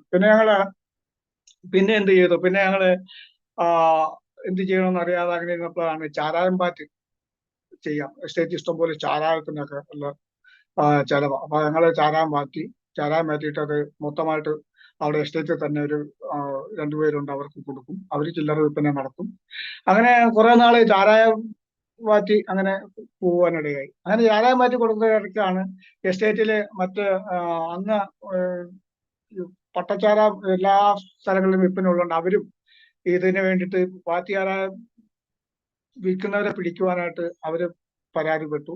അങ്ങനെ ഒരിക്കൽ ഞങ്ങൾ ചാരായമായിട്ട് കൊണ്ട് വിൽപ്പന നടക്കുന്ന സമയത്ത് ഞങ്ങളെ എക്സൈസുകാർ വളഞ്ഞു കഴിഞ്ഞപ്പോൾ ഞങ്ങൾക്ക് രക്ഷപ്പെടാൻ ഒരു അവസരമില്ല.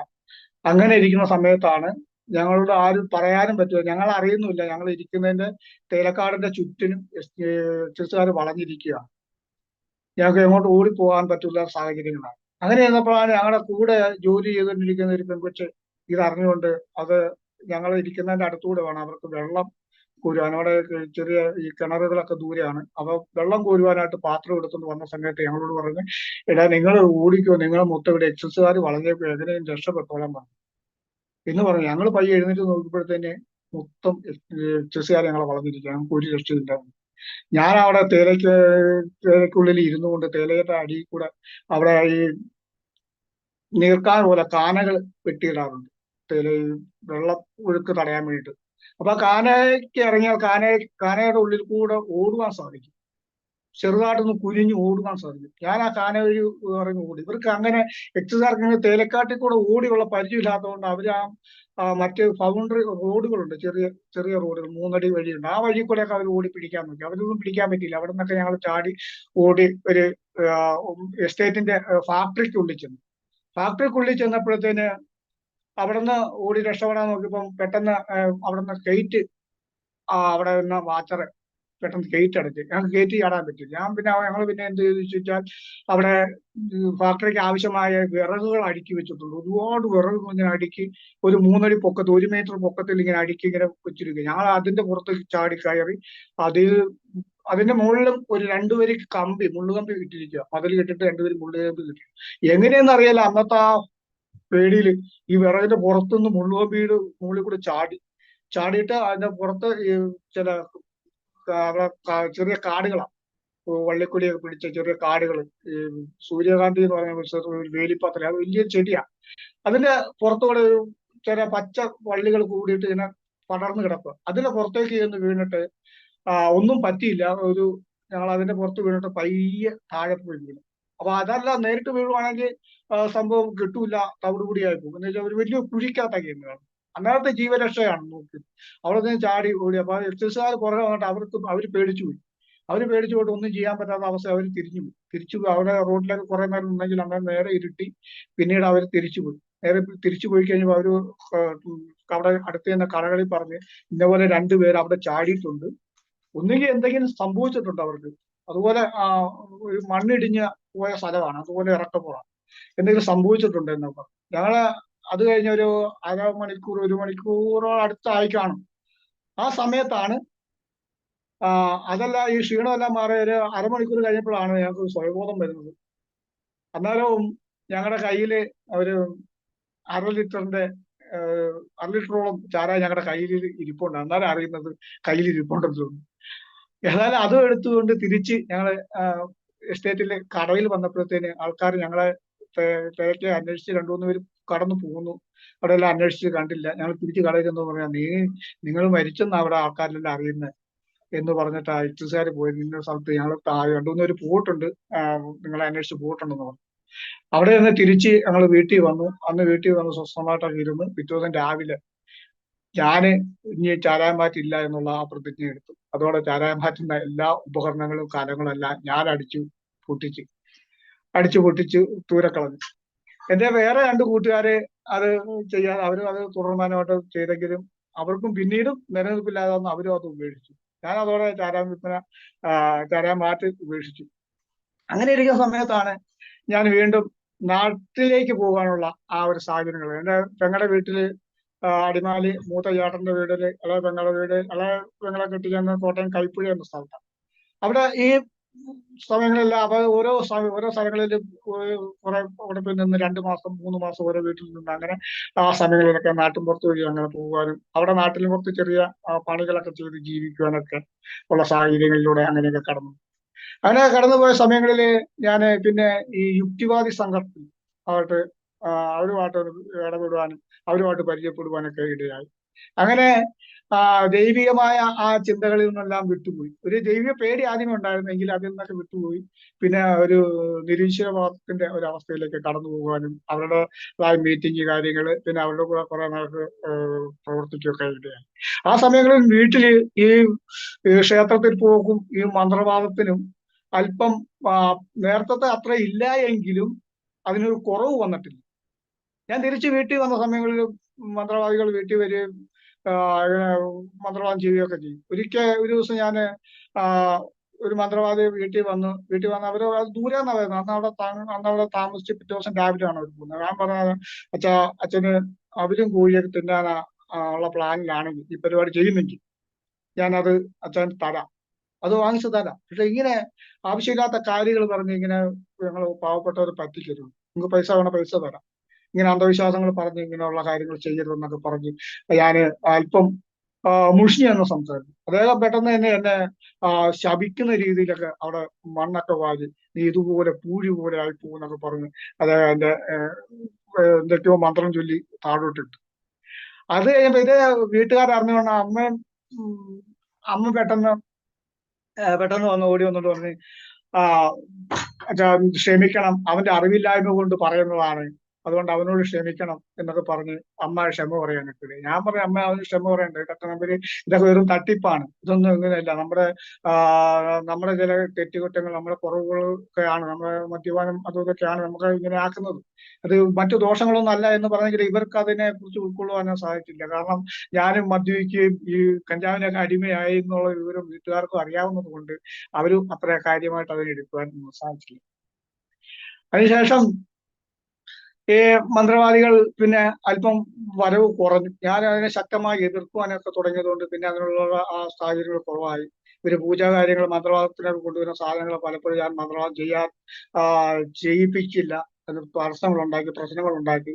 എന്നെ വീട്ടില് അന്ന് ശരിക്കും അവര് വഴക്കുണ്ടാക്കി എന്നെ തല്ലുകയൊക്കെ ചെയ്ത് ഞാൻ അതിനെ വിട്ടുകൊടുത്തില്ല, മന്ത്രവാദം ചെയ്യിപ്പിക്കില്ല എന്നുള്ള ആ സാഹചര്യത്തിൽ നിന്ന്. അങ്ങനെ ആ മന്ത്രവാദ കാര്യങ്ങൾ വീട്ടിൽ നിന്ന് പയ്യെ പടിയിറങ്ങി. പിന്നെ അവര് മന്ത്രവാദികൾ വീട്ടിൽ പോകാൻ തുടങ്ങി.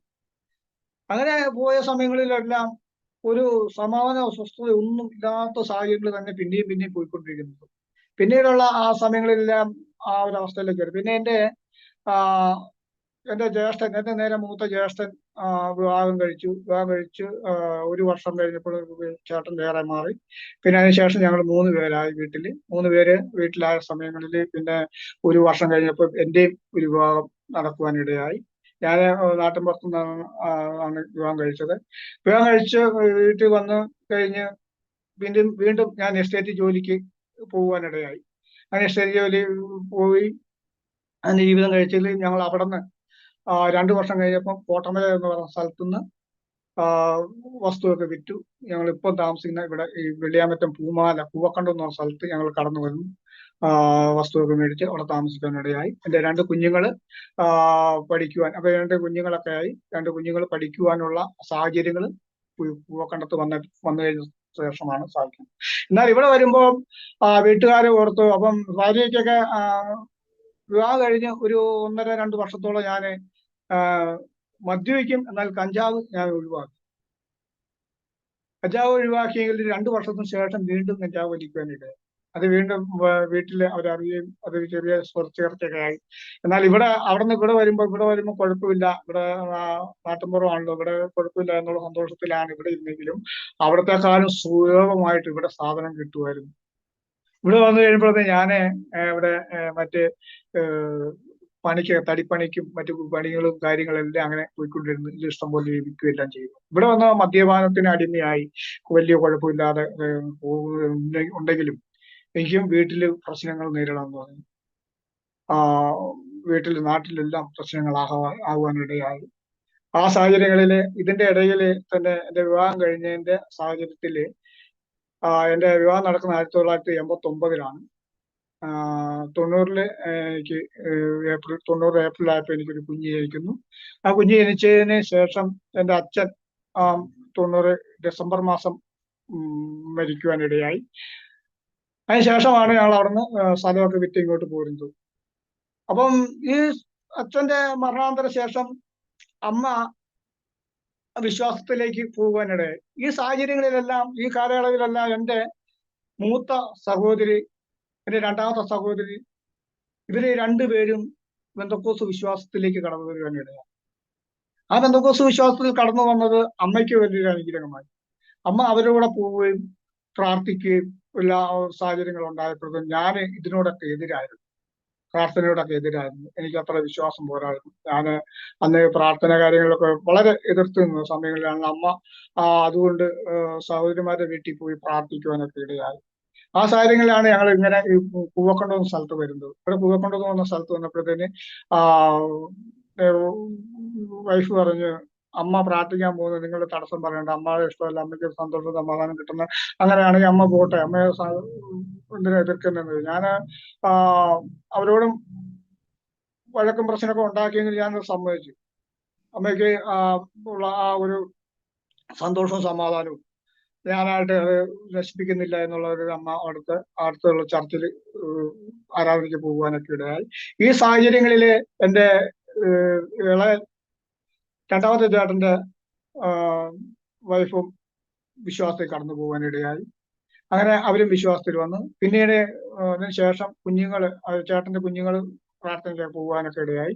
അതിനുശേഷം 2 വർഷത്തിന് ശേഷം എൻ്റെ നേരെ മൂത്ത ചേട്ടനും വിശ്വാസത്തിൽ കടന്നുപോയി. അവരങ്ങനെ എല്ലാവരും, അപ്പൊ ഞങ്ങൾ 4 പേരും കുടുംബത്തിൽ 4 വ്യക്തികൾ വിശ്വാസത്തിൽ ഒരു കുടുംബസമേതമായി. പിന്നെ ഞാനും എൻ്റെ മൂത്ത ചേട്ടനും വിശ്വാസത്തിൽ കടന്നു പോകാതെ ഞങ്ങൾ പാരമ്പര്യ കാര്യങ്ങളിലൂടെ കടന്നു പോകാനൊക്കെ ഇടയായി. ക്ഷേത്രങ്ങൾ വഴിയും പാരമ്പര്യ വിശ്വാസത്തിലും അങ്ങനെയുള്ള ആ സാഹചര്യത്തിലൂടെ പോവുകയെല്ലാം ചെയ്തിരുന്നു. എന്നാൽ വിശ്വാസത്തോട് വലിയ താല്പര്യമൊന്നുമില്ല. ഇതിനിടയ്ക്കെല്ലാം പല ദൈവദാസന്മാർ വന്ന് ഞങ്ങൾ കർത്താവിനോടുള്ള കർത്താവിന്റെ രക്ഷയെക്കുറിച്ചൊക്കെ ഞങ്ങളോട് സംസാരിക്കുകയും സുവിശേഷ കാര്യങ്ങളൊക്കെ ഞങ്ങളോട് സംസാരിക്കുകയൊക്കെ ചെയ്യുമായിരുന്നു. എന്നാൽ ഇതൊന്നും അന്ന് ഞങ്ങൾ അത്ര കാര്യമാക്കുകയോ അല്ലെങ്കിൽ അവര് പറയുന്നത് ഞങ്ങൾ കേൾക്കും എന്നല്ലാതെ ഞങ്ങളത് ഉൾക്കൊള്ളുവാനൊന്നും സാധിച്ചില്ല. അവരവരുടേതായ ജോലി ചെയ്യുന്നു, അവരുടെ ഡ്യൂട്ടി ചെയ്യുന്നു. അവർക്ക് മറ്റു മേഖലയൊന്നും മറ്റൊന്ന് ജോലി കാര്യങ്ങൾ ചെയ്യാനോ അല്ലെങ്കിൽ നല്ല ആരോഗ്യമൊക്കെ ഉണ്ട്, എന്നാൽ അവർക്ക് പണിയെടുക്കാനോ ഒന്നും സാധിക്കാത്തത് കൊണ്ട് അവർ ഇതൊരു തട്ടിപ്പായിട്ട് ഇങ്ങനെ നടക്കുവാണ് എന്നുള്ള ആ ഒരു കണക്കുകൂട്ടലിൽ പറയുവാനും അങ്ങനെയുള്ള രീതിയിൽ ചിന്തിക്കുകയൊക്കെ ചെയ്തു. എന്നാൽ വിശ്വാസത്തോട് കൂടുതൽ അടുത്ത് ചെല്ലുവാനൊന്നും അതിനെ ഉൾക്കൊള്ളുവാനൊന്നും സാധിച്ചില്ല. അങ്ങനെ ആ കാലങ്ങളിൽ അങ്ങനെ പോയിരുന്ന സമയങ്ങളിലെല്ലാം ഞാൻ എന്ത് വിഷയങ്ങൾ ഉണ്ടായാലും ചേട്ടന് ഞാനുമായിട്ട് ചെല്ലും, കാര്യങ്ങൾ പറയും. അതിന് എന്തെങ്കിലും ഒരു പരിഹാര മാർഗങ്ങൾ ഉണ്ടാകാറുണ്ട്, പരിഹാരം ഉണ്ടാകും, അല്ലെങ്കിൽ തിരിച്ചു പോയി. എന്നാൽ ഞാനും ചേട്ടനും ഞങ്ങൾ ഒന്നിച്ച് മദ്യപിക്കുന്ന ഒരു സ്വഭാവം ഞങ്ങൾക്കുണ്ടായിരുന്നു. ഞങ്ങൾ പ്രശ്ന പരിഹാരത്തിനൊക്കെ ഞാൻ ഇവിടുന്ന് പോകുമ്പോൾ തന്നെ നല്ല അവിടെ നാട്ടുമ്പുറമായിരുന്നു, വാറ്റുകാരാൻ കിട്ടാത്തതുകൊണ്ട് ഇവിടെ വാറ്റുകാരെ കിട്ടാത്ത സ്ഥിരമായിട്ട് ചിലപ്പം ഇവിടുന്ന് അവിടെ ചെല്ല് കുളിക്കുക, അല്ലെങ്കിൽ അവിടെ ചെന്ന് ബ്രാൻഡിയൊക്കെ വാങ്ങിച്ച് ഇങ്ങനെ കഴിച്ചിട്ട് ഞങ്ങളങ്ങനെ സ്വഭാവ രീതിയിലായിരുന്നു. അങ്ങനെ പോയ കാര്യങ്ങളിലെല്ലാം എൻ്റെ ജ്യേഷ്ഠന് വീട്ടിലും നാട്ടിലും എല്ലാം പ്രശ്നങ്ങളായി കഴിയുമ്പോഴത്തേന് പല മാർഗങ്ങളും നോക്കി അമ്പലങ്ങളിൽ പോയി, ക്ഷേത്രങ്ങളെല്ലാം പോയി പൂജ കാര്യങ്ങൾ ചെയ്തെങ്കിലും അതിനുള്ള കാര്യങ്ങളെല്ലാം ചെയ്തെങ്കിലും സ്വസ്ഥയും സമാധാനം ഇല്ലാത്ത ഒരു അന്തരീക്ഷത്തിലേക്ക് കടന്നു. ചേട്ടന് മദ്യപിച്ചു കഴിഞ്ഞപ്പോൾ ആകെ വിഷയമായി പോയി. വീട്ടിൽ വന്നു കഴിഞ്ഞാൽ ചെറിയ പ്രശ്നങ്ങൾക്ക് പോലും വലിയ വിഷയങ്ങളായി, ആ പ്രശ്നമായി. അങ്ങനെ സാഹചര്യങ്ങൾ മുന്നോട്ട് പോയപ്പോൾ നാട്ടിലും വിഷയങ്ങളായി, ആ ഒരു നാട്ടിൽ നിലനിൽപ്പില്ലാത്ത ഒരു സാഹചര്യത്തിലേക്ക് ചേട്ടന് പിന്നീട് കടബാധ്യതകൾ കയറുവാൻ തുടങ്ങിയായി. ആ കടബാധ്യതയൊക്കെ ഏറി വന്ന സമയങ്ങളിൽ എനിക്ക് പറ്റുന്ന പോലെയൊക്കെ ഞാൻ സഹായിക്കുവാനൊക്കെ ഇടയായി. എങ്കിലും വീണ്ടും വീണ്ടും കടബാധ്യത വന്ന് പ്രശ്നങ്ങളായി നിക്കക്കല്ലില്ലാത്ത ഒരു സാഹചര്യങ്ങൾ വന്നപ്പോൾ ഒരിക്കൽ ചേട്ടൻ മദ്യത്തില് വിഷം കലർത്തി ആത്മഹത്യ ചെയ്തു. ആ ഒരു സന്ദർഭത്തിൽ ചേട്ടൻ്റെ ലോകത്ത് നിന്ന് മാറ്റപ്പെട്ടു. അതിനുശേഷം എല്ലാവരും, ഞാനും ആ ഒരു ചേട്ടന്റെ മരണത്തോടെ ആകെ ഒരു വല്ലാത്ത സങ്കടവും, ഞാനൊരു ഒറ്റപ്പെട്ട അവസ്ഥയിലായിപ്പോയി. ഞാനും ഒരു ഒറ്റപ്പെടലിന്റെ ഒരു അനുഭവം എൻ്റെ ജീവിതത്തിലേക്ക് കടന്നു വരുവാനിടയായി. അങ്ങനെ വീണ്ടും ഞാൻ തിരിച്ചു വന്ന വളരെ നിരാശയോടെ ആയിപ്പോയി. ഞാൻ അങ്ങനെ ഇരുന്ന സമയങ്ങളിൽ ഇവിടെ ഞാൻ മറ്റ് ജോലിക്കൊക്കെ പോവുകയും മറ്റ് കാര്യങ്ങളൊക്കെ ചെയ്യും. അതിനിടയ്ക്ക് ഇവിടെ വരുമ്പോൾ തന്നെ ഞാനൊരു കാർപ്പൻറ്റർ ഒരു ചേട്ടനുമായിട്ട് പരിചയപ്പെടുവാൻ അദ്ദേഹത്തോട് പരിചയപ്പെടുകയും ചെയ്തു. അദ്ദേഹം ഇതുപോലെ തന്നെ മദ്യത്തിനും കഞ്ചാവിനും എല്ലാം അദ്ദേഹവും അടിമയാണ്. പുള്ളിക്ക് ഇതില്ലാതെ പറ്റൂലാത്ത സാഹചര്യങ്ങളാണ്. ഞാൻ അവരുടെ കൂടി ആ മരപ്പണിയൊക്കെ ചെയ്യുവാനുള്ള ആ സഹായം, ഒരു സഹായിയായി അവരുടെ കൂടെ കൂടുവാൻ ഇടയായി. അങ്ങനെ 5 വർഷത്തോളം അവരുടെ കൂടെ ജോലി ചെയ്യുവാനൊക്കെ ഇടയായി. ഈ സമയങ്ങളിലെല്ലാം എനിക്ക് ഈ മദ്യം ഇല്ലെങ്കിലും കുഴപ്പമില്ല, കഞ്ചാവ് ഒരിക്കലും ഉപേക്ഷിക്കാൻ പറ്റാതെ ഇല്ലാതെ ഉറങ്ങുന്ന ആ സാഹചര്യം അല്ലായിരുന്നു. എനിക്കത് പണി കഴിഞ്ഞാൽ എത്ര രാത്രി ആണെങ്കിലും എത്ര ദൂരെ ആണെങ്കിലും പോയി വാങ്ങിച്ചു കൊണ്ടുവന്ന് വെച്ച് കഴിഞ്ഞിട്ടാണ് ഞാൻ സ്വസ്ഥമായിട്ട് കിടന്നു തുടങ്ങുന്നത്. വേറെ ഒന്നുമില്ലെങ്കിലും എനിക്ക് ഈ സംഭവം കയ്യിൽ വേണമായിരുന്നു. ആ ഒരു സാഹചര്യത്തിൽ വന്ന് ഇരുന്ന് ആ സാഹചര്യമായിരുന്നു എൻ്റെത്. എന്നാൽ ഇതിനിടയ്ക്ക് വീട്ടിലുള്ള കാര്യങ്ങളൊക്കെ കുഴപ്പമില്ലാതെ പോകുന്നുണ്ട്, പ്രശ്നങ്ങൾ പോകുന്നുണ്ട്. എനിക്കെന്നാൽ എൻ്റെ 2 മക്കളും പഠിക്കുവാൻ മിടുക്കരായിരുന്നു. എല്ലാ ക്ലാസ്സിലും ഒരു ക്ലാസ്സിൽ പോലും തോൽക്കുവാതെ നല്ല രീതിയിൽ പഠിക്കുവാനൊക്കെ ഇടയായിട്ടുണ്ട്. എന്നാൽ എൻ്റെ കുഞ്ഞുങ്ങളുടെ പരീക്ഷ നടക്കുന്ന അന്ന് രാത്രിയിൽ ഞാൻ വീട്ടില് ഭയങ്കര പ്രശ്നങ്ങളായി. കുഞ്ഞുങ്ങൾക്ക് പഠിക്കുവാനോ ഒന്ന് സ്വസ്ഥമായിട്ട് ഇരിക്കുവാനോ ഒന്നും ഒരു സാഹചര്യം ഇല്ലാത്ത ഒരു അവസ്ഥയിലായിരുന്നു. എന്നാലും കുഞ്ഞുങ്ങൾക്ക് നല്ല രീതിയിൽ പരീക്ഷ എഴുതി നല്ല മാർക്കോടുകൂടി ജയിക്കുവാനൊക്കെ സാധിച്ചു. എൻ്റെ മൂത്ത മോളാണ് ഇവിടെ പൂമാല ഹയർ സെക്കൻഡറി സ്കൂളിൽ ആദ്യമായിട്ട് തന്നെ SLCക്ക് ഫുൾ മാർക്കോടുകൂടി ജയിക്കുവാനിടയായി. അങ്ങനെ ആ സ്കൂളിൽ തന്നെ നല്ലൊരു പേര് ലഭിക്കുവാനിടയായി. അപ്പൊ അങ്ങനെയുള്ള ആ ഒരു വലിയ ദൈവിക പ്രവൃത്തി എൻ്റെ ജീവിതത്തിൽ അന്ന് ദൈവം ഒരു കരുതൽ ഉണ്ടായിരുന്നെന്ന് ഇന്നാണ് എനിക്കത് മനസ്സിലാകുവാൻ സാധിക്കുന്നത്. അന്ന് വിഷയങ്ങളൊക്കെ ഉണ്ടാകും. നാട്ടില് ഞാൻ പോയി കഴിയുമ്പോഴത്തേനും പ്രശ്നങ്ങളൊക്കെ ഉണ്ടാകും. മദ്യപിച്ചു കഴിഞ്ഞാൽ പിന്നെ എന്തോ ഒരു ഒരു വല്ലാത്ത ഒരു അവസ്ഥ, ഒരു ഭ്രാന്ത് പിടിച്ച ഒരു അവസ്ഥ പോലെയാകും. ജ്യേഷ്ഠന്റെ മരണശേഷവും അങ്ങനെയുള്ള അവസ്ഥകൾ എന്നിലേക്ക് കയറി വരാൻ തുടങ്ങി. എൻ്റെ ഈ നാട്ടിലുള്ള പലരും എന്നെ അതിനു മുമ്പ് കണ്ടിട്ടുണ്ട്, മദ്യപിച്ച് എന്നെ കണ്ടിട്ടുണ്ടെങ്കിലും എൻ്റെ ജ്യേഷ്ഠന്റെ മരണത്തിന് ശേഷം 2 വർഷം കഴിഞ്ഞ പിന്നീട് ഞാൻ മദ്യപിച്ച് അത്ര പൂസാകേണ്ട ശാലം മദ്യം എൻ്റെ ഉള്ളിൽ ചെന്നാൽ മതി, പിന്നെ ഞാൻ കാണിച്ചു കൂട്ടുന്ന ശേഷം എന്താണെന്നൊന്നും അറിയത്തില്ല. എനിക്ക് ഹനുമാൻ സേവ ഉണ്ടെന്നാണ് പലരും വിശ്വസിച്ചിരുന്നത്. കാരണം അതുപോലത്തെ ഭീകര പ്രവൃത്തികളൊക്കെയാണ് കാണിക്കുന്നത്. 4-5 പേര് കൂടി എടുത്ത് ഉയർത്താൻ പറ്റാത്ത വെയിറ്റ് ഒക്കെ ഞാൻ തന്നെ ഒറ്റയ്ക്ക് എടുത്ത് ഉയർത്തി ഭീകര അന്തരീക്ഷങ്ങളൊക്കെ ഉണ്ടാക്കുകയും ആരെങ്കിലും മുഷിഞ്ഞ് സംസാരിച്ചാൽ അവരോട് പിന്നെ പകരം ചോദിക്കുക, അവരെ ആവശ്യമില്ലാത്ത പറയാം, അവരോട് എന്തെങ്കിലും എന്റെ മനസ്സിലുള്ള ആ ഒരു പ്രതികാരം എനിക്ക് അവരോട് അറിയിച്ചെങ്കിൽ മാത്രമേ എനിക്ക് തിരിച്ചു വീട്ടിൽ വന്ന് കടന്ന് ഉറങ്ങുവാനുള്ള സാധ്യതയുള്ളൂ. അങ്ങനെ ഇരുന്ന ആ സാഹചര്യങ്ങളിലൊക്കെ ഇവിടെ എന്റെ നാട്ടുകാർ പറഞ്ഞു, ഇവർക്ക് എന്തോ പ്രശ്നമുണ്ട്, ഇവരെ കണ്ടിട്ടിട്ട് ഇങ്ങനെ ഇതിനു മുമ്പ് കണ്ടിട്ടില്ല, മദ്യപിച്ച് കണ്ടിട്ടുണ്ട്, പക്ഷെ ഇതുപോലെ ഈ അവസ്ഥ ഞങ്ങൾ കണ്ടിട്ടില്ല, ഇവിടെ ഇദ്ദേഹത്തിന് എന്തോ പ്രശ്നമുണ്ട്. അപ്പൊ അങ്ങനെ നോക്കണമെന്ന് പറഞ്ഞാൽ ഞങ്ങൾ പ്രാർത്ഥനയോട്, അമ്മ എല്ലാവരും പ്രാർത്ഥനയോട് പോകുന്നുണ്ട്. ഈ പ്രാർത്ഥനയോട് വലിയ താല്പര്യം ഇല്ലാതിരുന്നു. പിന്നെ വീണ്ടും അവര് പറഞ്ഞതുപോലെ ജ്യോതിഷന്മാരെയും മന്ത്രവാദികളെയും വീണ്ടും കാണുവാനൊക്കെ ആയിട്ട് പോകുവാനിടയായി. ആ സമയങ്ങളിലൊക്കെ ഈ മന്ത്രവാദികളെ കാണുവാൻ പോയ സമയത്ത് 2 പേരുടെ അടുത്ത് ചെന്നപ്പോൾ പറഞ്ഞു, അവര് പറഞ്ഞു ഞങ്ങൾക്ക് ഒന്നും ചെയ്യാൻ സാധിക്കില്ല, ഞങ്ങൾ എന്തെങ്കിലും ഇതിൽ ഇടപെട്ട് കഴിഞ്ഞാൽ എനിക്കോ എന്റെ കുടുംബത്തിനോ ദോഷങ്ങൾ സംഭവിക്കുന്നു.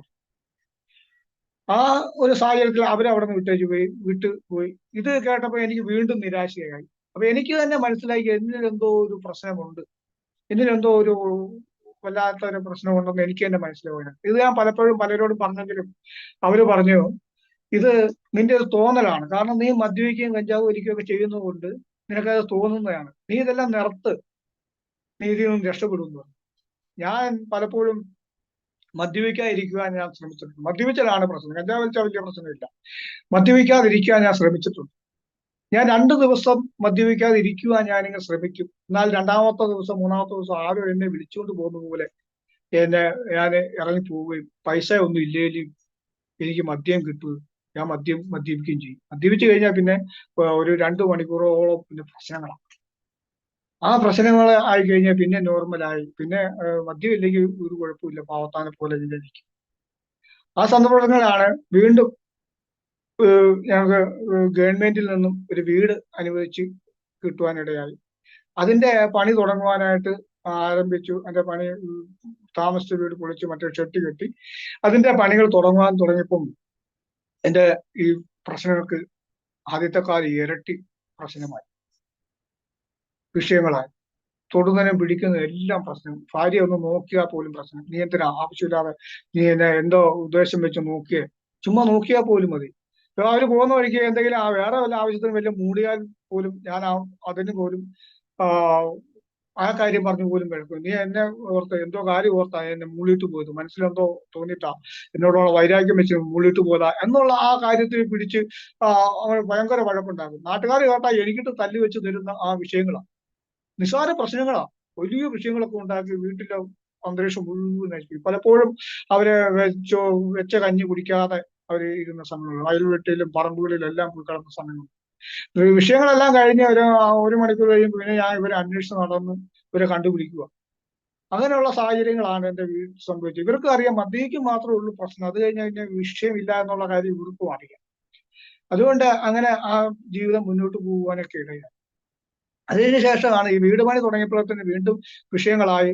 ആ ചെല്ലുന്നിടത്തെല്ലാം ചെറിയ പ്രശ്നങ്ങൾക്കെല്ലാം ഭയങ്കര വിഷയം, വണ്ടിക്കാരുമായിട്ട് പ്രശ്നങ്ങളായി. അങ്ങനെ ഇരുന്ന് ഞങ്ങള് ആ ഇവിടെ വേറൊരു വ്യക്തിയോട് പറഞ്ഞു എനിക്ക് ഞങ്ങളൊരു കണിയാനെ പോയി കാണുവാനിടയായി. അദ്ദേഹം വീട്ടിൽ വന്ന് അദ്ദേഹം വീട്ടിൽ വന്നപ്പോൾ ഞാനിങ്ങനെ പറഞ്ഞു, രണ്ടു പേരോട് ചെന്ന് പറഞ്ഞപ്പോൾ അവർക്ക് പറ്റൂല എന്ന് പറഞ്ഞ് അവര് ഒഴിവായി പോയതാണ്. നിങ്ങൾക്ക് പറ്റുമെങ്കിൽ ഇത് ഏറ്റെടുക്കാവുള്ളൂ എന്നൊക്കെ പറഞ്ഞ് അദ്ദേഹം പറഞ്ഞു ഞാൻ ശരി, കുഴപ്പമില്ല, ഞാൻ ശരിയാക്കി തരാമെന്ന് പറഞ്ഞ് അദ്ദേഹം വീട്ടിൽ വന്നു. ഞങ്ങള് വീട്ടിൽ വന്ന് പൂജ ചെയ്തു. അവര് വെള്ളി രൂപങ്ങൾ, ചെറിയ വെള്ളി രൂപങ്ങൾ മേടിച്ചുകൊണ്ട് വന്നു. അതിൽ പൂജിച്ച് അതിനെ ഈ പൈശാചിക ബന്ധനമൊക്കെ ആവാഹിച്ച് ഞങ്ങളുടെ ഒരു ഒരു ഒരു ചെറിയ പേപ്പറിൽ പൊതിഞ്ഞ് തന്നിട്ട് ഞങ്ങളുടെ അമ്പലങ്ങളിൽ, കുടുംബക്ഷേത്രങ്ങളിൽ കൊണ്ടിടാൻ പറഞ്ഞു. ആ കുടുംബക്ഷേത്രങ്ങളിൽ കൊണ്ടിടാൻ പറഞ്ഞ് ഞങ്ങൾ അതിന് വേണ്ടിയിട്ട് ഈ വിഗ്രഹങ്ങളുമായിട്ട് അവിടെ അമ്പലത്തിൽ കൊണ്ടിട്ട് തിരിച്ചു വന്നെങ്കിൽ ഒരു ആശ്വാസം ആയെന്നുള്ള മട്ടിൽ ഞങ്ങൾ ഇരിക്കുക. എന്നാൽ ഒരാഴ്ച കഴിയുമ്പോൾ പിന്നെയും പഴയ അവസ്ഥ തന്നെ തുടർന്നുകൊണ്ടിരിക്കും. ഈ കാലങ്ങളിലൊക്കെ എനിക്ക് വേണ്ടിയിട്ട് എൻ്റെ അമ്മ പോകുന്ന ചർച്ചിലും എൻ്റെ ജ്യേഷ്ഠൻ പോകുന്ന ചർച്ചിലും അവിടെയുള്ള എനിക്ക് അറിയാവുന്ന എല്ലാ ദൈവമക്കളും ദൈവദാസന്മാരെല്ലാം എനിക്ക് വേണ്ടി പ്രാർത്ഥിക്കാറുണ്ട്. കാരണം ഞാൻ ഈ ദൈവദാസന്മാരോടും പലപ്പോഴും എതിർപ്പ് പ്രകടിപ്പിക്കാറുണ്ട്. അവരിൽ എന്തെങ്കിലും പറഞ്ഞാൽ അവരോട് എതിർത്ത് സംസാരിക്കാറുണ്ട്. അതുകൊണ്ട് അവർക്ക് എല്ലാം മിക്കവാറും ഒത്തിരി പേര് എന്നോട് എനിക്ക് വേണ്ടി പ്രാർത്ഥിക്കാറുണ്ട്. ഈ കഥകളിലെ ഇടയ്ക്കാണ് എൻ്റെ അമ്മയുടെ മരണവും ഭയങ്കര ഒരു ബുദ്ധിമുട്ടായിപ്പോയി. കാരണം എല്ലാവരും എന്നെ വെറുത്തെങ്കിലും അമ്മ എന്നെ സ്നേഹിക്കുന്നുണ്ടായിരുന്നു. ആ ഒരു സ്നേഹബന്ധം തകർന്നു പോയപ്പോഴത്തേന് അതിലേക്ക് ആകമില്ലാത്തൊരവസ്ഥയായി. അമ്മ മരിച്ചു. അങ്ങനെ അതിനുശേഷം വീണ്ടും ഞങ്ങൾ ഇങ്ങനെ ഒറ്റപ്പെട്ട അവസ്ഥയിലേക്ക് കടന്നു വന്ന സാഹചര്യങ്ങളുണ്ടായി. അങ്ങനെ ഇരുന്ന സമയങ്ങളിൽ പലപ്പോഴും ദൈവദാസന്മാർ വന്ന് വീട്ടിൽ വന്ന് പറയും, നിങ്ങൾ ദൈവസേനയിൽ വാ, നിങ്ങൾക്ക് സമാധാനം കിട്ടും, സന്തോഷം കിട്ടും, നിങ്ങൾ ദൈവഭാഗത്ത് വാ, നിങ്ങളെ ദൈവം കണ്ടിട്ടുണ്ട് എന്നൊക്കെ പറഞ്ഞ് ഞങ്ങളെ പലപ്പോഴും കുറെ നേരം കേട്ടിരിക്കുക തന്നെ ചെയ്യുമെങ്കിലും അത് അംഗീകരിക്കുവാനുള്ള സാഹചര്യങ്ങളും ഉണ്ടായില്ല. അങ്ങനെ ഇരുന്ന സമയത്താണ് ഒരിക്കൽ ഞാന് പൂവക്കണ്ടത്ത് തൊടുപുഴയ്ക്ക് തൊടുപുഴ പോയി അവിടെ നിന്ന് വേറൊരു ആവശ്യത്തിൽ പോയ വഴിക്ക് അവിടുന്ന് ബാറിൽ കയറി മദ്യപിച്ച് തിരിച്ചു പോകുന്ന വഴിക്ക് എന്റെ ജ്യേഷ്ഠൻ പോകുന്ന സഭയിലെ ദൈവദാസനെയും കാണുവാൻ ഇടയായി. അവിടെ എന്തോ സാഹചര്യത്തിന് അവിടെ അന്ന് 2 മിനിറ്റോളം വണ്ടി അവിടെ നിർത്തിയിടേണ്ട സാഹചര്യം. ആ ദൈവദാസൻ വന്ന് എന്നോട് ചോദിച്ചു, എന്താണ് വിശേഷം, എവിടെ പോയി എന്ന് ചോദിച്ചു. അപ്പൊ ഇത്രയും ദൈവദാസൻ ചോദിച്ചോളൂ. എനിക്ക് എന്റെ ഉള്ളിൽ ഇരിക്കുന്ന ഇവരൊക്കെ പ്രാർത്ഥിക്കുന്നത്, എനിക്കെതിരായി പ്രാർത്ഥിക്കുന്നത് കൊണ്ടാണ് എനിക്ക് ഇത്രയും പ്രശ്നങ്ങൾ ഉണ്ടാകുന്നുള്ള ആ ഒരു ചിന്ത എന്റെ മനസ്സിൽ കിടക്കുന്നുണ്ട്. ഞാൻ ഈ ദൈവദാസൻ ഒരുപാട് അനാവശ്യങ്ങളാണ് ബസ് ഇരുന്ന് വിളിച്ചു പറയുന്നത്. ആ ബസ് അവിടെ ഒരു കൂടിപ്പോ അര മിനിറ്റ് പോലും അവിടെ നിൽക്കില്ല. ആളെ ഇറങ്ങി പെട്ടെന്ന് പോയി ഓരോ സെക്കൻഡുകൾ അവിടെ നിർത്താറുള്ളൂ. എന്നാൽ ആ വണ്ടി അന്ന് ഒരു 2 മിനിറ്റോളം അവിടെ എന്തോ ആവശ്യത്തിന് നിർത്തിയിട്ടുണ്ടായിരുന്നു. ആ സമയങ്ങളിൽ ആ ദൈവദാസന് അനാവശ്യ വാക്കുകളെല്ലാം പറഞ്ഞു. ആ ദേവദാസൻ ഒന്നും മിണ്ടാതെ ശബ്ദിക്കാതെ തിരിച്ചു പുറകോട്ട് പോയി. അവിടെ ജ്യേഷ്ഠനോട് പറഞ്ഞു, ഇദ്ദേഹത്തിന് ഒരു പൈശാചിക ബന്ധനം ഉണ്ട്, അത് മാറിയാൽ ഒന്നുകിൽ ദൈവത്തിന് കൊള്ളാവുന്ന ഒരാളായി തീരും, അതല്ല എങ്കിൽ ഈ ലോകത്ത് മാറ്റപ്പെട്ടു പോകും. എന്നാൽ ആ ദേവദാസൻ പറഞ്ഞ സംഭവം ശരിയായിരുന്നു. ഞാൻ പലപ്പോഴും പ്രശ്നങ്ങളായതും നാട്ടിലും വീട്ടിലും എല്ലാം വിഷയങ്ങളായതുകൊണ്ട് പലപ്പോഴും മരിച്ചേക്കാം എന്നുള്ള ആ ഒരു കണക്കൂട്ടലിൽ ഞാൻ പലപ്പോഴും മരിക്കുവാനായിട്ട്, ആത്മഹത്യ ചെയ്യുവാനായിട്ടൊക്കെ കടന്നുപോയ സാഹചര്യങ്ങൾ എന്റെ ജീവിതത്തിലുണ്ട്. ഈ സാഹചര്യങ്ങളെല്ലാം പോകുമ്പോൾ എനിക്ക് 2 പെൺകുഞ്ഞുങ്ങളായതിൽ പെട്ടെന്ന് അവരുടെ മുഖം എന്റെ മനസ്സിലേക്ക് ഓടി വരികയും ഞാൻ ആ ആത്മഹത്യയിൽ പിന്തിരിഞ്ഞു വരുന്ന സാഹചര്യം എന്റെ ജീവിതത്തിൽ ഉണ്ടാകുന്നു. എന്നാൽ ഈ ദേവദാസനുമായിട്ട് ശരിക്കും വഴക്കുണ്ടായി. ഞാൻ തിരിച്ച് വീട്ടിലും വന്ന് പ്രശ്നങ്ങളുണ്ടായി. വീട്ടിൽ വന്ന് ഭാര്യനെ മക്കളെയൊക്കെ തല്ലി. അവര് അന്ന് വീട്ടിൽ നിന്ന് ഇറങ്ങി. മക്കളും ഭാര്യയും വീട്ടിൽ നിന്ന് ഇറങ്ങി. ഭാര്യയുടെ അച്ഛനും അമ്മയും അവിടെ ഒരു 1/2 കിലോമീറ്റർ ദൂരെ താമസിക്കുന്നുണ്ട്. അവര് പെട്ടെന്ന് അങ്ങോട്ട് പോയി. മക്കളെ ആയിട്ട് വിളിച്ച് അവരങ്ങോട്ട് പോയി. അവിടെ പോയി കഴിഞ്ഞപ്പോഴത്തെ എന്നെ കൊണ്ട് മടുത്ത്, ഇനി ഇതിനെ കൊണ്ട് രക്ഷയില്ല, ഇനി തിരിച്ചു വരുന്നില്ല എന്നുള്ള രീതിയിൽ അവരിറങ്ങിപ്പോയി. അവരിറങ്ങിപ്പോയി. അന്ന് ആ മദ്യത്തിന് തല്ലുമൊക്കെ ചെയ്തതിന്റെ പേരിൽ ഇവര് നേരെ തൊടുപുഴ ഗവൺമെന്റ് ആശുപത്രിയിലേക്ക് കടന്നു പോകാനും അവിടെ അഡ്മിറ്റായി. അവിടെ അഡ്മിറ്റായി പേരിൽ എന്നെ എന്നെ നല്ല രീതിയിൽ കൊണ്ടുപോകാൻ വേണ്ടിയിട്ടാണ് ഉള്ള രീതിയിൽ ആര് പറഞ്ഞാലും അനുസരിക്കുന്ന ഒരു വ്യക്തി അല്ലാത്തതിന്റെ പേരിൽ ഇവർക്ക് ആരെയും ഞാൻ അംഗീകരിക്കുന്ന ഒരു വ്യക്തി അല്ലാതിരുന്നതിന്റെ പേരിലും ഇവർക്ക് പിന്നെ ഇവരുടെ മുന്നിൽ കണ്ട വഴി ഇതേ ഉള്ളൂ. ഇവർ ആശുപത്രിയിൽ പോയി അഡ്മിറ്റായി. എന്റെ പേരിൽ കേസ് കൊടുത്തു. അങ്ങനെയായി. ഈ വഴക്ക് ഉണ്ടായ ശേഷം ഞാൻ വീട്ടിൽ കിടന്ന് ഉറങ്ങുന്ന സമയത്ത് എൻ്റെ രണ്ടാമത്തെ ജ്യേഷ്ഠന്റെ രണ്ടാമത്തെ മകൻ ഈ വിവരം അറിഞ്ഞ് അവന് വലിയൊരു പത്തലുമായിട്ട് ഇറങ്ങി വന്നു കഴിഞ്ഞിട്ട് ആ പയ്യെ വന്ന് പെരക്കകത്ത് വന്ന് കയറി നോക്കിയപ്പോ ഞാൻ കട്ടിൽ കിടക്കുക. അപ്പൊ എന്നോട് ചോദിച്ചു, എവിടാ ഭാര്യയും മക്കളൊക്കെ എന്തിനാണെന്ന് ചോദിച്ചു. അപ്പൊ ഞാൻ പറഞ്ഞു അവിടെ എവിടെയും കാണുമോ. അപ്പൊ എന്നും മിക്കവാറും വഴക്കുണ്ടാക്കുമ്പോ അവര് ഇറങ്ങി ദൂരെ മാറിപ്പോയിട്ട് കുറെ കഴിയുമ്പം വഴക്കെല്ലാം ശമിച്ചു കഴിഞ്ഞ് തിരിച്ചു വരും. ആ ഒരു അവസ്ഥയിൽ ഞാൻ പറഞ്ഞു അവിടെ എവിടെയും കാണുമോ. ആഹാ, നീ ഭാര്യനെ മക്കളെ അടിച്ച് ആശുപത്രി കൊണ്ടിട്ട് നീ ഇവിടെ കിടക്കും അല്ലാടാന്ന് ചോദിച്ച് ഈ കയ്യെ കരുതിയിരുന്ന വടി കൊണ്ട് എന്നെ വടി കൊണ്ട് അടിച്ച സമയത്ത് ആ മുറിയിൽ തന്നെ ഇങ്ങനെ അഴ കെട്ടിയിട്ട് തുണി അവിടെ ഇട്ടിട്ടുണ്ടായിരുന്നു. അതായത് ഈ തുണിയെ തട്ടിയിട്ട് ആ ഉദ്ദേശിച്ച രീതിയിൽ അടി കൊള്ളുവാൻ പറ്റില്ല, തുണിയിൽ ഉടക്കിപ്പോയി. അങ്ങനെ ഞാൻ പെട്ടെന്ന് എഴുന്നേറ്റ് ഞങ്ങൾ തമ്മിൽ കൂടെ പിടുത്തം വീണ് അങ്ങനെ പിടിച്ച് ഇരിക്കുന്ന സമയത്ത് ഇവൻ ഇറങ്ങി വരുന്നത് ചേട്ടനും ചേട്ടത്തിയും കണ്ട് പെട്ടെന്ന് അവരും പുറകെ ഇറങ്ങി വന്നു കഴിയുമ്പോൾ അവനെ വഴക്ക് പറഞ്ഞ് അവനെ ഓടിച്ചു വിട്ടു കഴിഞ്ഞപ്പോൾ അവനെ ഇറങ്ങിപ്പോയി കഴിഞ്ഞ് കുറച്ച് കഴിഞ്ഞപ്പോൾ തന്നെ ചേട്ടൻ ചോദിച്ചു, നിനക്ക് എന്നാ പറ്റിയ, നീ എന്താ കാണിക്കുന്നത്, അവരൊക്കെ എന്ത് ചോദിച്ചു. അവര് മുഴുവനും കാണും എന്നൊക്കെ പറഞ്ഞു.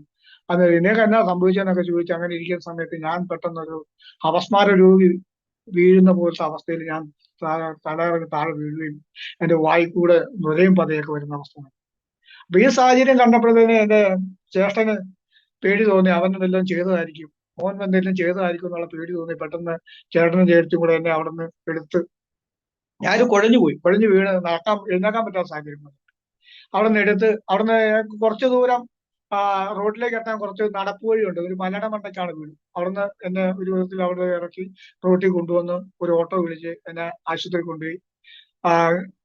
അവിടെ നിന്ന് ഒരു 20-25 കിലോമീറ്ററോളം പോകണം ആശുപത്രി. അവിടെ ഗവൺമെന്റ് ആശുപത്രി കൊണ്ടുപോയി എന്നെ അവിടെ കൊണ്ട് ഡോക്ടറെ കാണിച്ചപ്പോൾ ഡോക്ടർ പറഞ്ഞു കുഴപ്പമൊന്നുമില്ല, പുള്ളിക്ക് വിഷയമൊന്നുമില്ല എന്ന് പറഞ്ഞു. ഇപ്പം പറഞ്ഞ് ഇദ്ദേഹം ഇങ്ങനെ മദ്യപിക്കുകയും കഞ്ചാവ് വലിക്കുന്നൊക്കെ ആളാണെന്ന് പറഞ്ഞു. അപ്പൊ ചിലപ്പോൾ ഇദ്ദേഹം ഇന്ന് കഞ്ചാവ് വലിക്കാത്ത കൊണ്ട് ഉള്ള പ്രശ്നങ്ങളായിരിക്കും എന്ന് ഡോക്ടർ പറഞ്ഞ് ഇതിന്റെ ക്ഷീണം മാറാൻ വേണ്ടിയിട്ട് ട്രിപ്പൊക്കെ ഇട്ട് 1 മണിക്കൂർ അവിടെ ഇരുന്നതിന് ശേഷം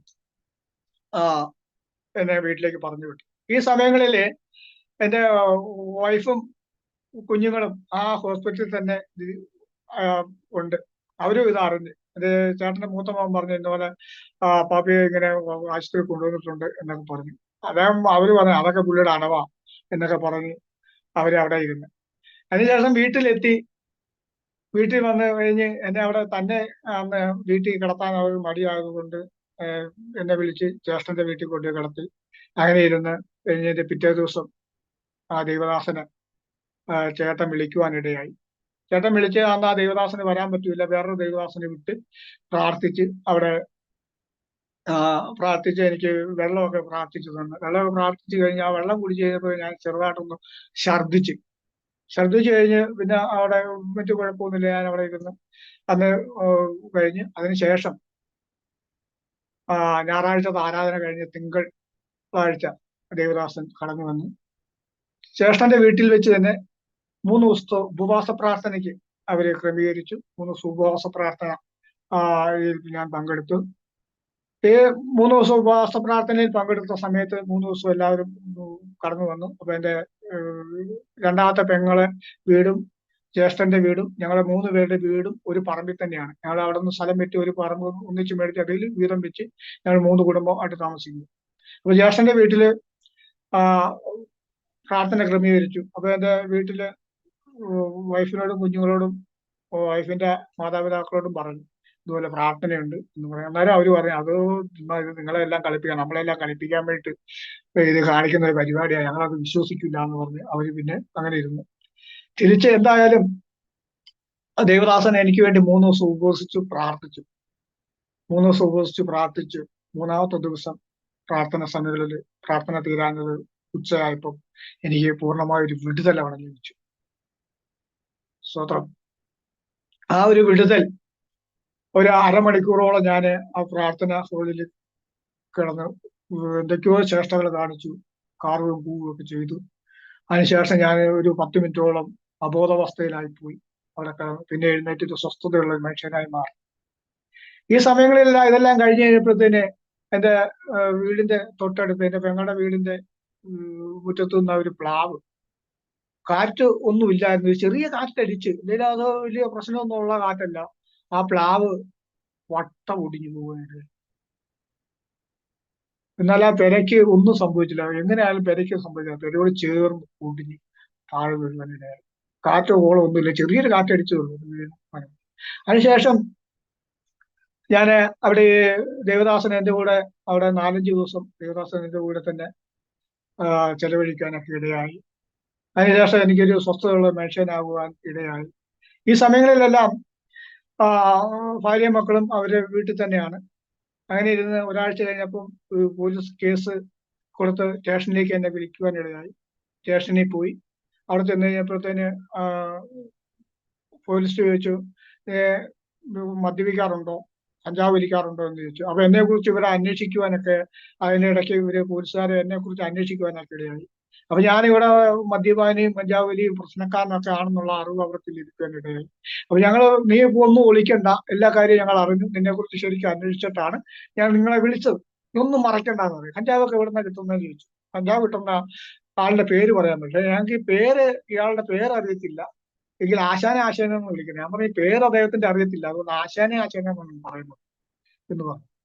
അങ്ങനെ പറഞ്ഞപ്പോൾ ഞാൻ അതല്ല നിന്നെ സെല്ലിൽ അടയ്ക്കും എന്നൊക്കെ പറഞ്ഞു. എന്ത് പറഞ്ഞെങ്കിൽ പേര് പറയാൻ പറഞ്ഞു. പൊന്നു സാറേ എനിക്ക് പേര് അറിയത്തില്ല, ഞങ്ങൾ ആശാനെന്ന് വിളിക്കുന്ന പേര് എന്താണെന്ന് അറിയത്തില്ല എന്ന് പറഞ്ഞു.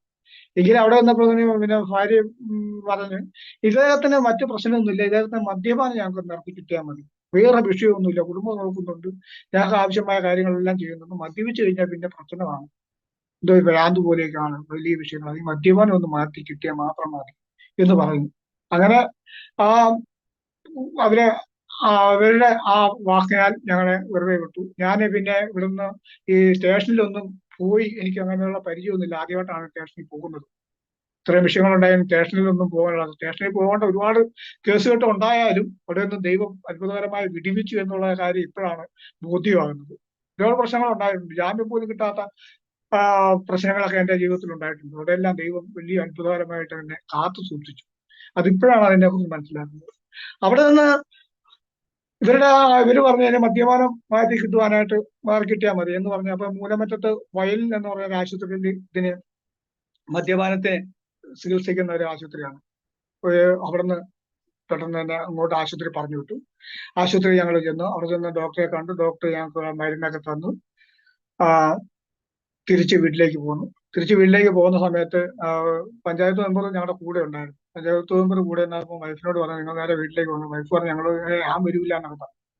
അതല്ല, എന്റെ സാന്നിധ്യത്തിലാണ്, നിങ്ങൾ ഒന്നിച്ച് ഇനി ജീവിക്കണം, അതുകൊണ്ടാണ് നിങ്ങൾ വന്നത്, അത് അതുകൊണ്ട് മദ്യം ഈ പുള്ളി കഴിക്കൂല, അതിനുള്ള മരുന്നൊക്കെ കഴിച്ചിട്ടുണ്ടല്ലോ എന്നൊക്കെ പറഞ്ഞു.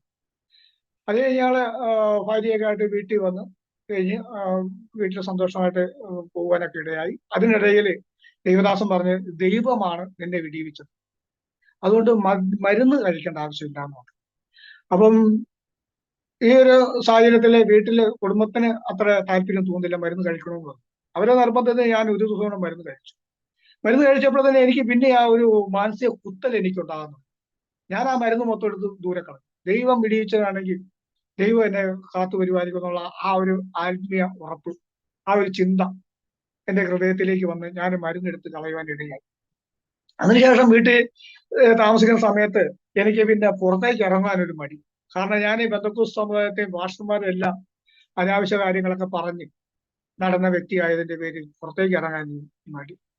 അതിന് ദേവദാസനോട് പറഞ്ഞു, ദേവദാസനെ എനിക്ക് ഇവിടുന്ന് എങ്ങോട്ടേലും മാറി താമസിക്കണം, എങ്ങോട്ടേലും പോകണം എന്നൊക്കെ പറഞ്ഞു. നേരത്തെ എന്തെങ്കിലും പ്രശ്നങ്ങൾ ഉണ്ടായാൽ ഞാൻ വീട്ടിൽ നിന്നൊക്കെ മാറി നിൽക്കുന്ന സ്വഭാവം ഉണ്ടായിരുന്നു.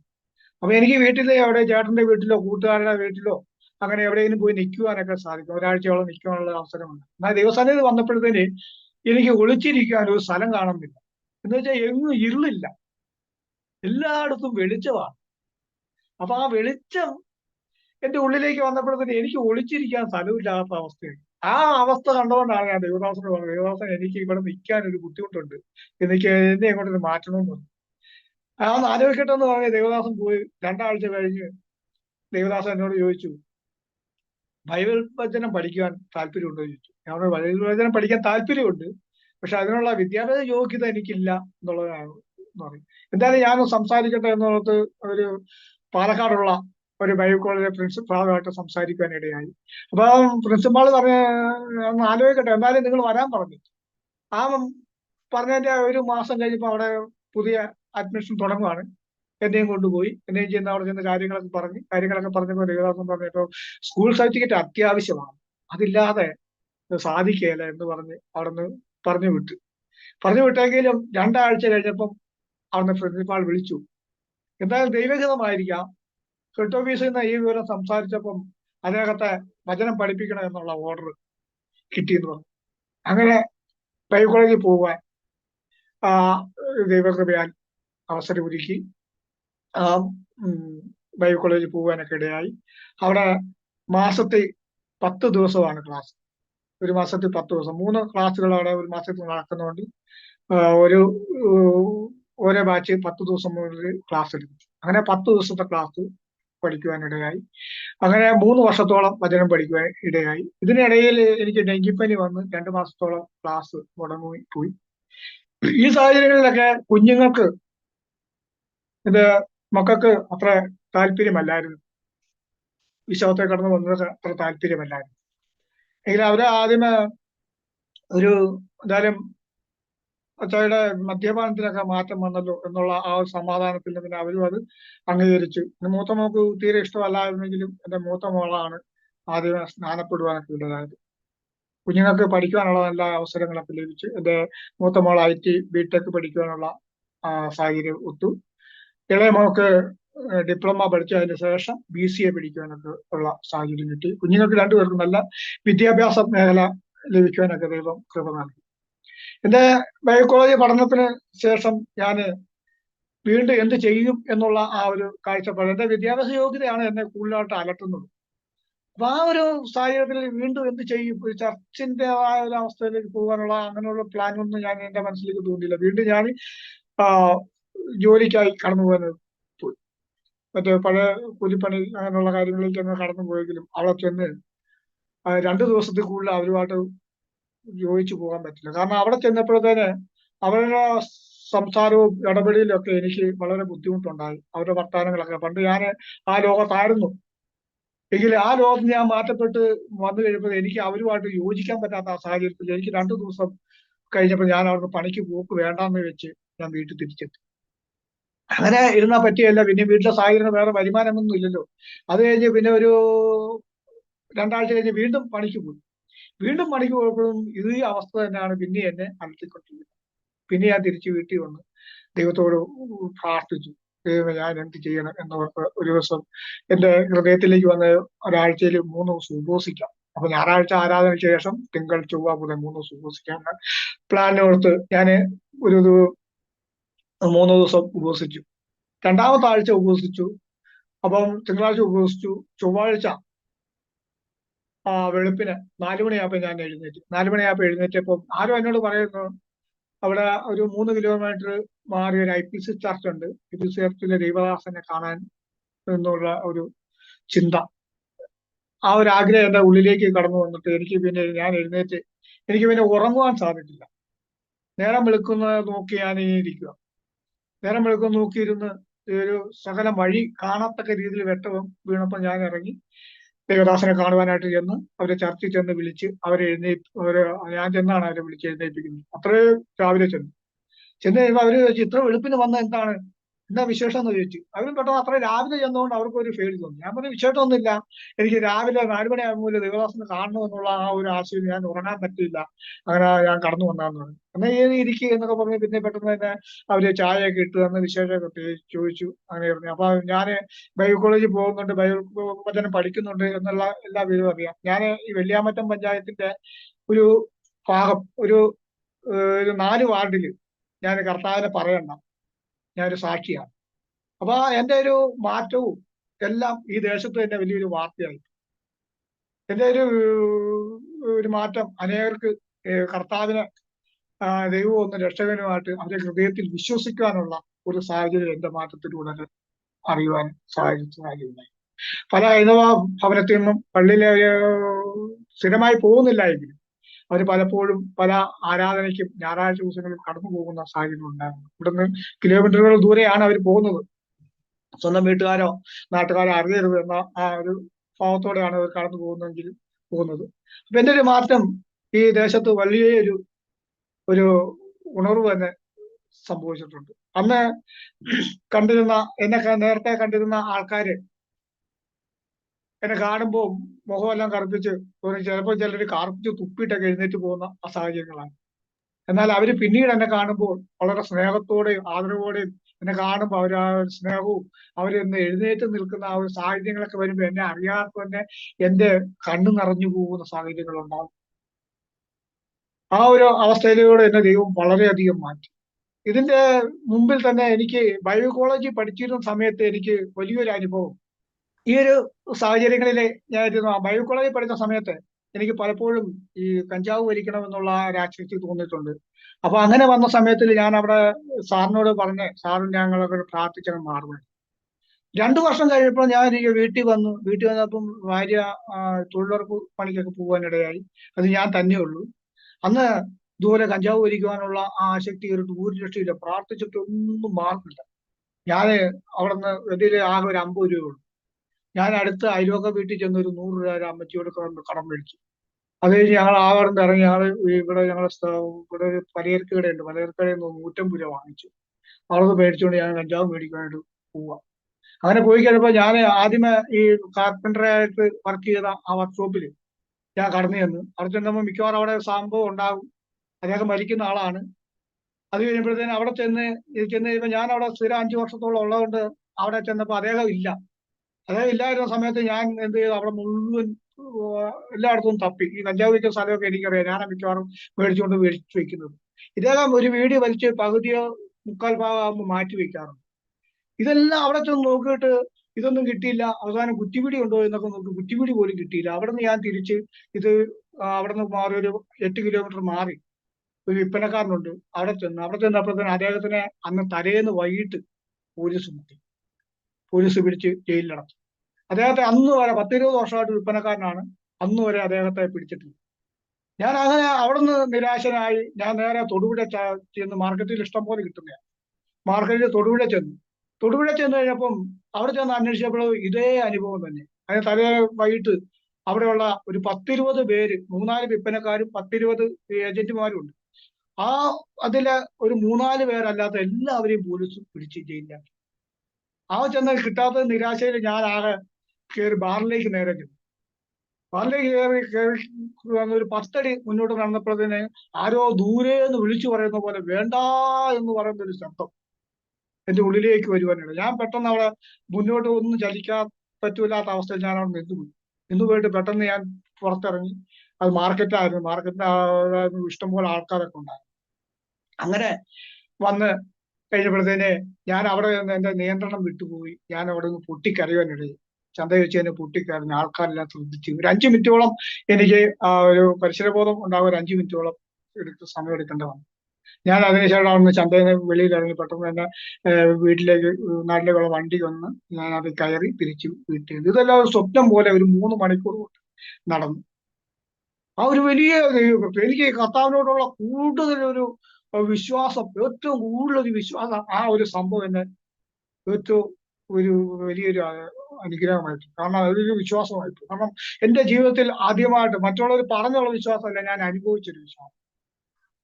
ആ ഒരു വിശ്വാസത്തിൽ എന്നെ ദൈവം അതുപോലെ ഞാൻ എന്നെ വിളിച്ചവനാർ എന്ന് ദൈവം എന്നെ ഒന്ന് ബോധ്യപ്പെടുത്തിയ ഒരു സാഹചര്യം കൂടി ആയിപ്പോയത് എനിക്ക്.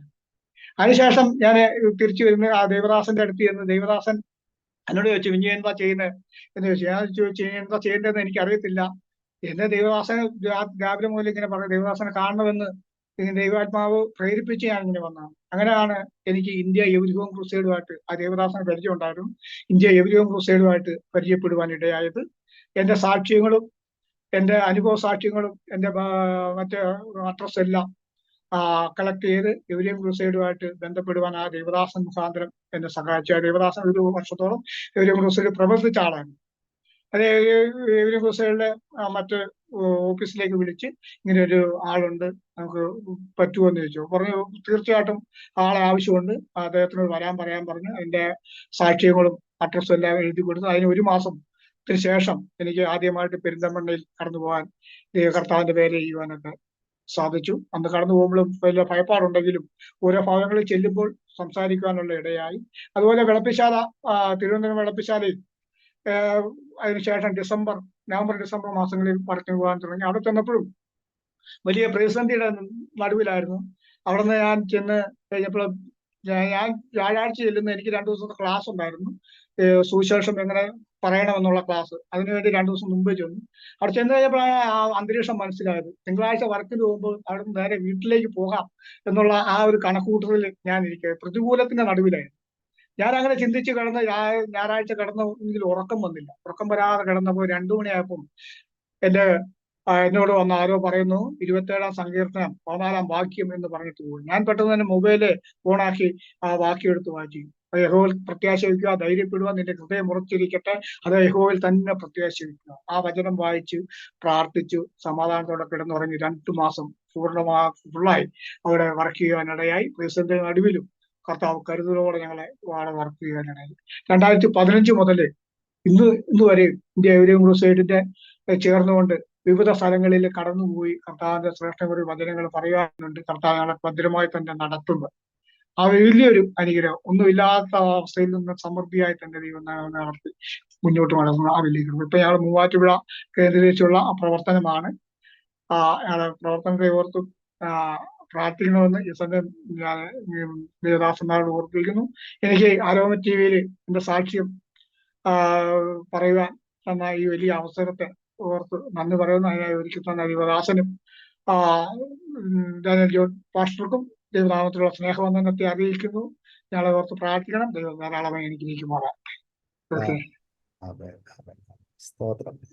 വളരെ ശ്രദ്ധയോടും പക്വതയോടും വളരെ പരിജ്ഞാനത്തോടും കൂടി ജീവിതത്തിലെ അനുഭവങ്ങളുടെ ഓർമ്മകളിലൂടെ ഒരു പ്രാവശ്യം കൂടെ തിരിഞ്ഞു നോക്കുവാൻ, സംസാരിക്കുവാൻ, അരോമ TVയുടെ പ്രേക്ഷകരോടൊപ്പം സാക്ഷ്യം പറയുവാൻ കർത്താവിൻ്റെ ദാസൻ ചെല്ലപ്പൻ അവറുകളെ ദൈവം സഹായിച്ചതോർത്ത് ഞാൻ ദൈവത്തിന് സ്തോത്രം ചെയ്യുന്നു.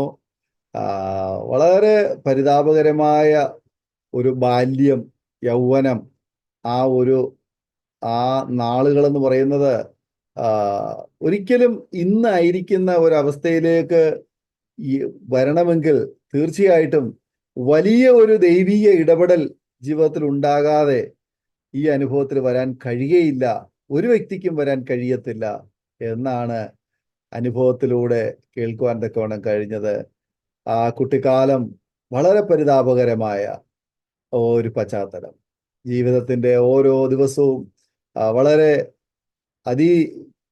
കഠിനമായ അനുഭവങ്ങളിലൂടെ കടന്നുപോകും.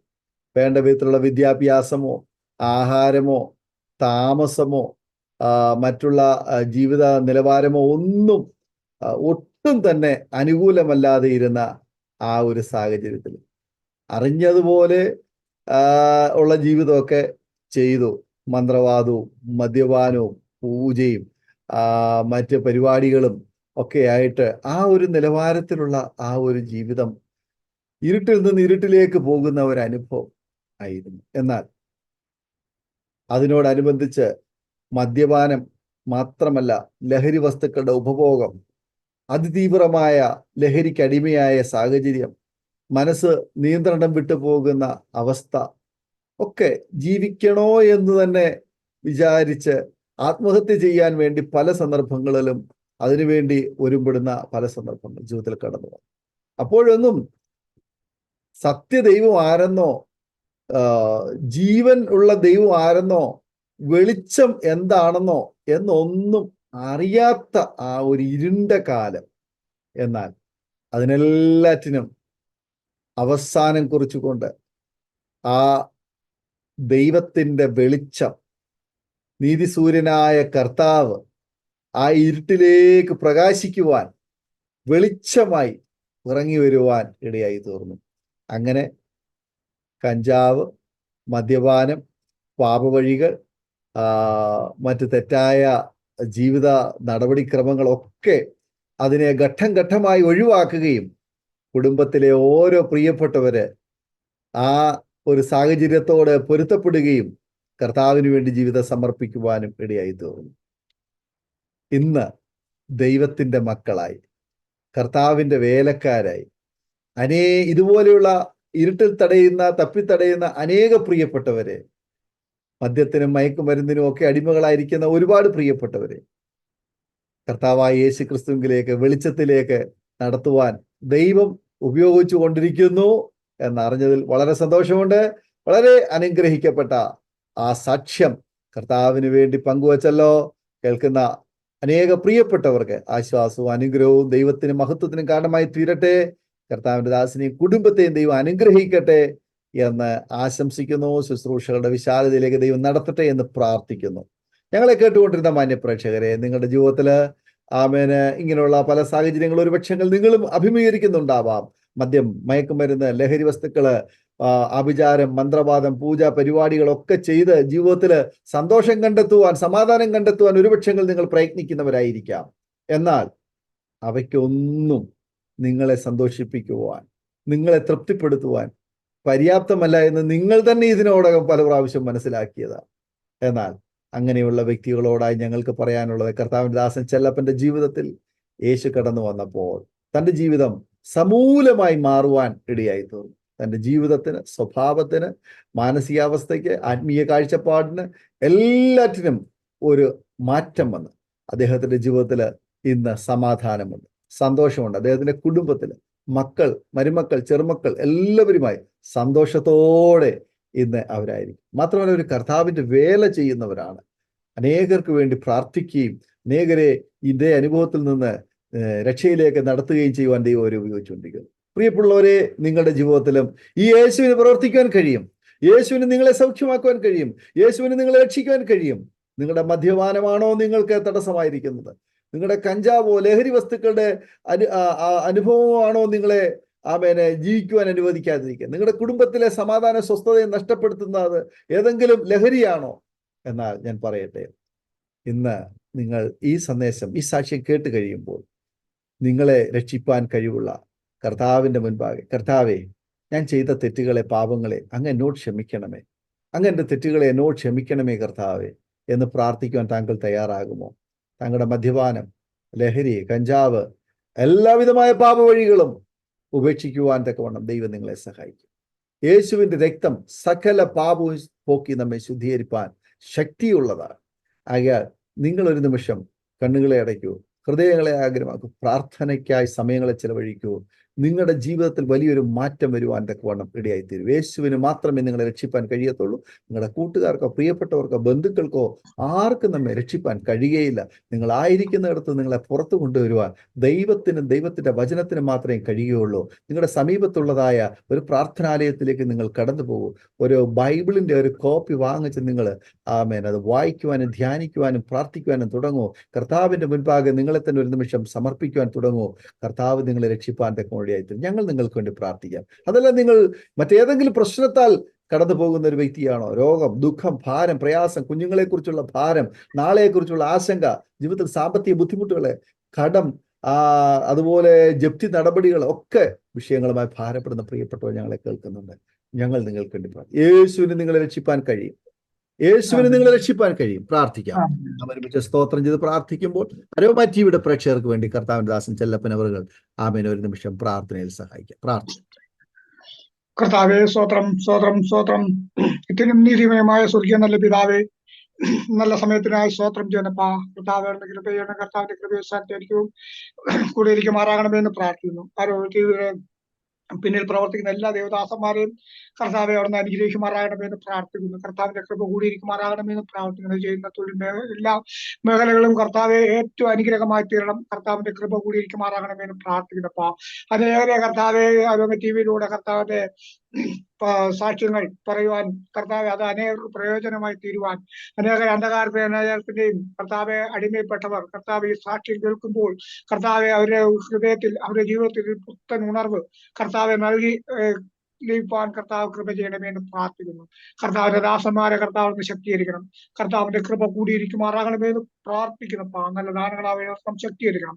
കർത്താവിന്റെ കൃപ കൂടിയിരിക്കുമാറാകണമെന്ന് പ്രാർത്ഥിക്കുന്നപ്പാ. ആരോഗ്യ ടിവിയുടെ എല്ലാ പ്രോഗ്രാമും ഏറ്റവും അനുഗ്രഹമായി തീരുവാൻ സ്വർഗത്തിൽ ദൈവം അവിടുന്ന് കൃപ ചെയ്യുമാറാകണമെന്ന് പ്രാർത്ഥിക്കുന്നപ്പാ. കർത്താവിന്റെ പിന്നെ പ്രവർത്തിക്കുന്ന എല്ലാ ദേവദാസന്മാരെയും കർത്താവ് ഒരിക്കൽ കൂടിയും കർത്താവിന്റെ കരങ്ങളിലേക്ക് സമ്പൂർണ്ണമായി അവിടെ ഏൽപ്പിച്ച് പ്രാർത്ഥിക്കുന്നു. കർത്താവ് അവിടുന്ന് പ്രാർത്ഥനയാചനം കേട്ടതിനായി സ്തോത്രം. സകലതും കൃത്യനാമത്തെ ഏൽപ്പിച്ച് പ്രാർത്ഥിക്കുന്നു. കൃപയോടെ കേൾക്കുമാറാകണമേ. വളരെ നന്ദി കർത്താവിന്റെ ദാസൻ ചെല്ലപ്പൻ അവറുകൾ ഇത്രത്തോളം സമയം അരോമ ടിവിയുടെ പ്രേക്ഷകരോടൊപ്പം അനുഗ്രഹിക്കപ്പെട്ട ജീവിതാനുഭവ സാക്ഷ്യവും പങ്കുവയ്ക്കുവാൻ സമയം വേർതിരിച്ചതിനെ കർത്താവിന്റെ ദാസനുള്ളതായ നന്ദി സ്നേഹം അറിയിക്കുന്നു. കർത്താവ് ധാരാളമായി അനുഗ്രഹിക്കുമാറാകട്ടെ. അതുപോലെ തന്നെ ഞങ്ങളെ കേട്ടുകൊണ്ടിരുന്ന മാന്യ പ്രേക്ഷകരുള്ളതായ നന്ദി സ്നേഹം ഞങ്ങൾ അറിയിക്കുന്നു. ഈ സാക്ഷ്യം നിങ്ങൾക്ക് അനുഗ്രഹമായി തീർന്നു നിങ്ങൾ തീർച്ചയായിട്ടും നിങ്ങളുടെ സുഹൃത്തുക്കൾക്ക് പ്രിയപ്പെട്ടവർക്ക് ഷെയർ ചെയ്ത് കൊടുക്കൂ. അവരും കേൾക്കട്ടെ, അനുഗ്രഹിക്കപ്പെടട്ടെ. മാത്രമല്ല നിങ്ങളുടെ വിലയേറിയ അഭിപ്രായങ്ങളും നിർദ്ദേശങ്ങളും കമന്റ് ബോക്സിൽ രേഖപ്പെടുത്തുക. അതുപോലെ തന്നെ നിങ്ങൾക്കൊരു പ്രാർത്ഥനാ വിഷയമുണ്ടെങ്കിൽ തീർച്ചയായിട്ടും സ്ക്രീനിൽ കാണുന്ന വാട്സപ്പ് നമ്പറിൽ ഞങ്ങളെ വാട്സപ്പിലൂടെ നിങ്ങളുടെ വിഷയങ്ങളെ അറിയിക്കൂ. ഞങ്ങൾ നിങ്ങൾക്ക് വേണ്ടി പ്രാർത്ഥിക്കാം. അടുത്ത അനുഗ്രഹിക്കപ്പെട്ട ഒരു സാക്ഷ്യമായി വീണ്ടും കാണുമ്പോഴേയും എല്ലാ പ്രിയപ്പെട്ടവർക്കും goodbye. God bless you all. Amen. Amen. ഓർമ്മയുടെ മനോരഥത്തിൽ മായാത്ത ഓർമ്മയ്ക്കായി അരോമ മാട്രിമോണിയിൽ നിന്നും ജീവിത പങ്കാളിയെ കണ്ടെത്തൂ. നിങ്ങൾ ഒരു ക്രിസ്തീയ ജീവിത പങ്കാളിയെ അന്വേഷിക്കുകയാണോ? അതോ മക്കൾക്ക് അനുയോജ്യമായ ഒരു തക്ക തുണയ്ക്ക് വേണ്ടി പ്രാർത്ഥിക്കുന്ന വ്യക്തിയാണോ? എങ്കിൽ അരോമ മാട്രിമോണി നിങ്ങൾക്ക് വേണ്ടിയാണ്. ഇന്നു തന്നെ സൗജന്യമായി രജിസ്റ്റർ ചെയ്യൂ. അരോമ മാട്രിമോണിയുടെ പ്രത്യേകതകൾ: രജിസ്ട്രേഷൻ തികച്ചും സൗജന്യം. ലോകത്തെവിടെയുമുള്ള അനുയോജ്യമായ ക്രിസ്തീയ ജീവിത പങ്കാളിയെ തിരഞ്ഞെടുക്കാം. വിവാഹം നടക്കുന്നതുവരെ സർവീസ് ലഭിക്കുന്നു. ഏറ്റവും ചെറിയ പാക്കേജുകളും തിരഞ്ഞെടുക്കാം. അരോമ മാട്രിമോണി നിങ്ങൾക്കായി ഒരുക്കുന്നു വിവാഹം പരമാനന്ദം. Email aroma matrimony2020@gmail.com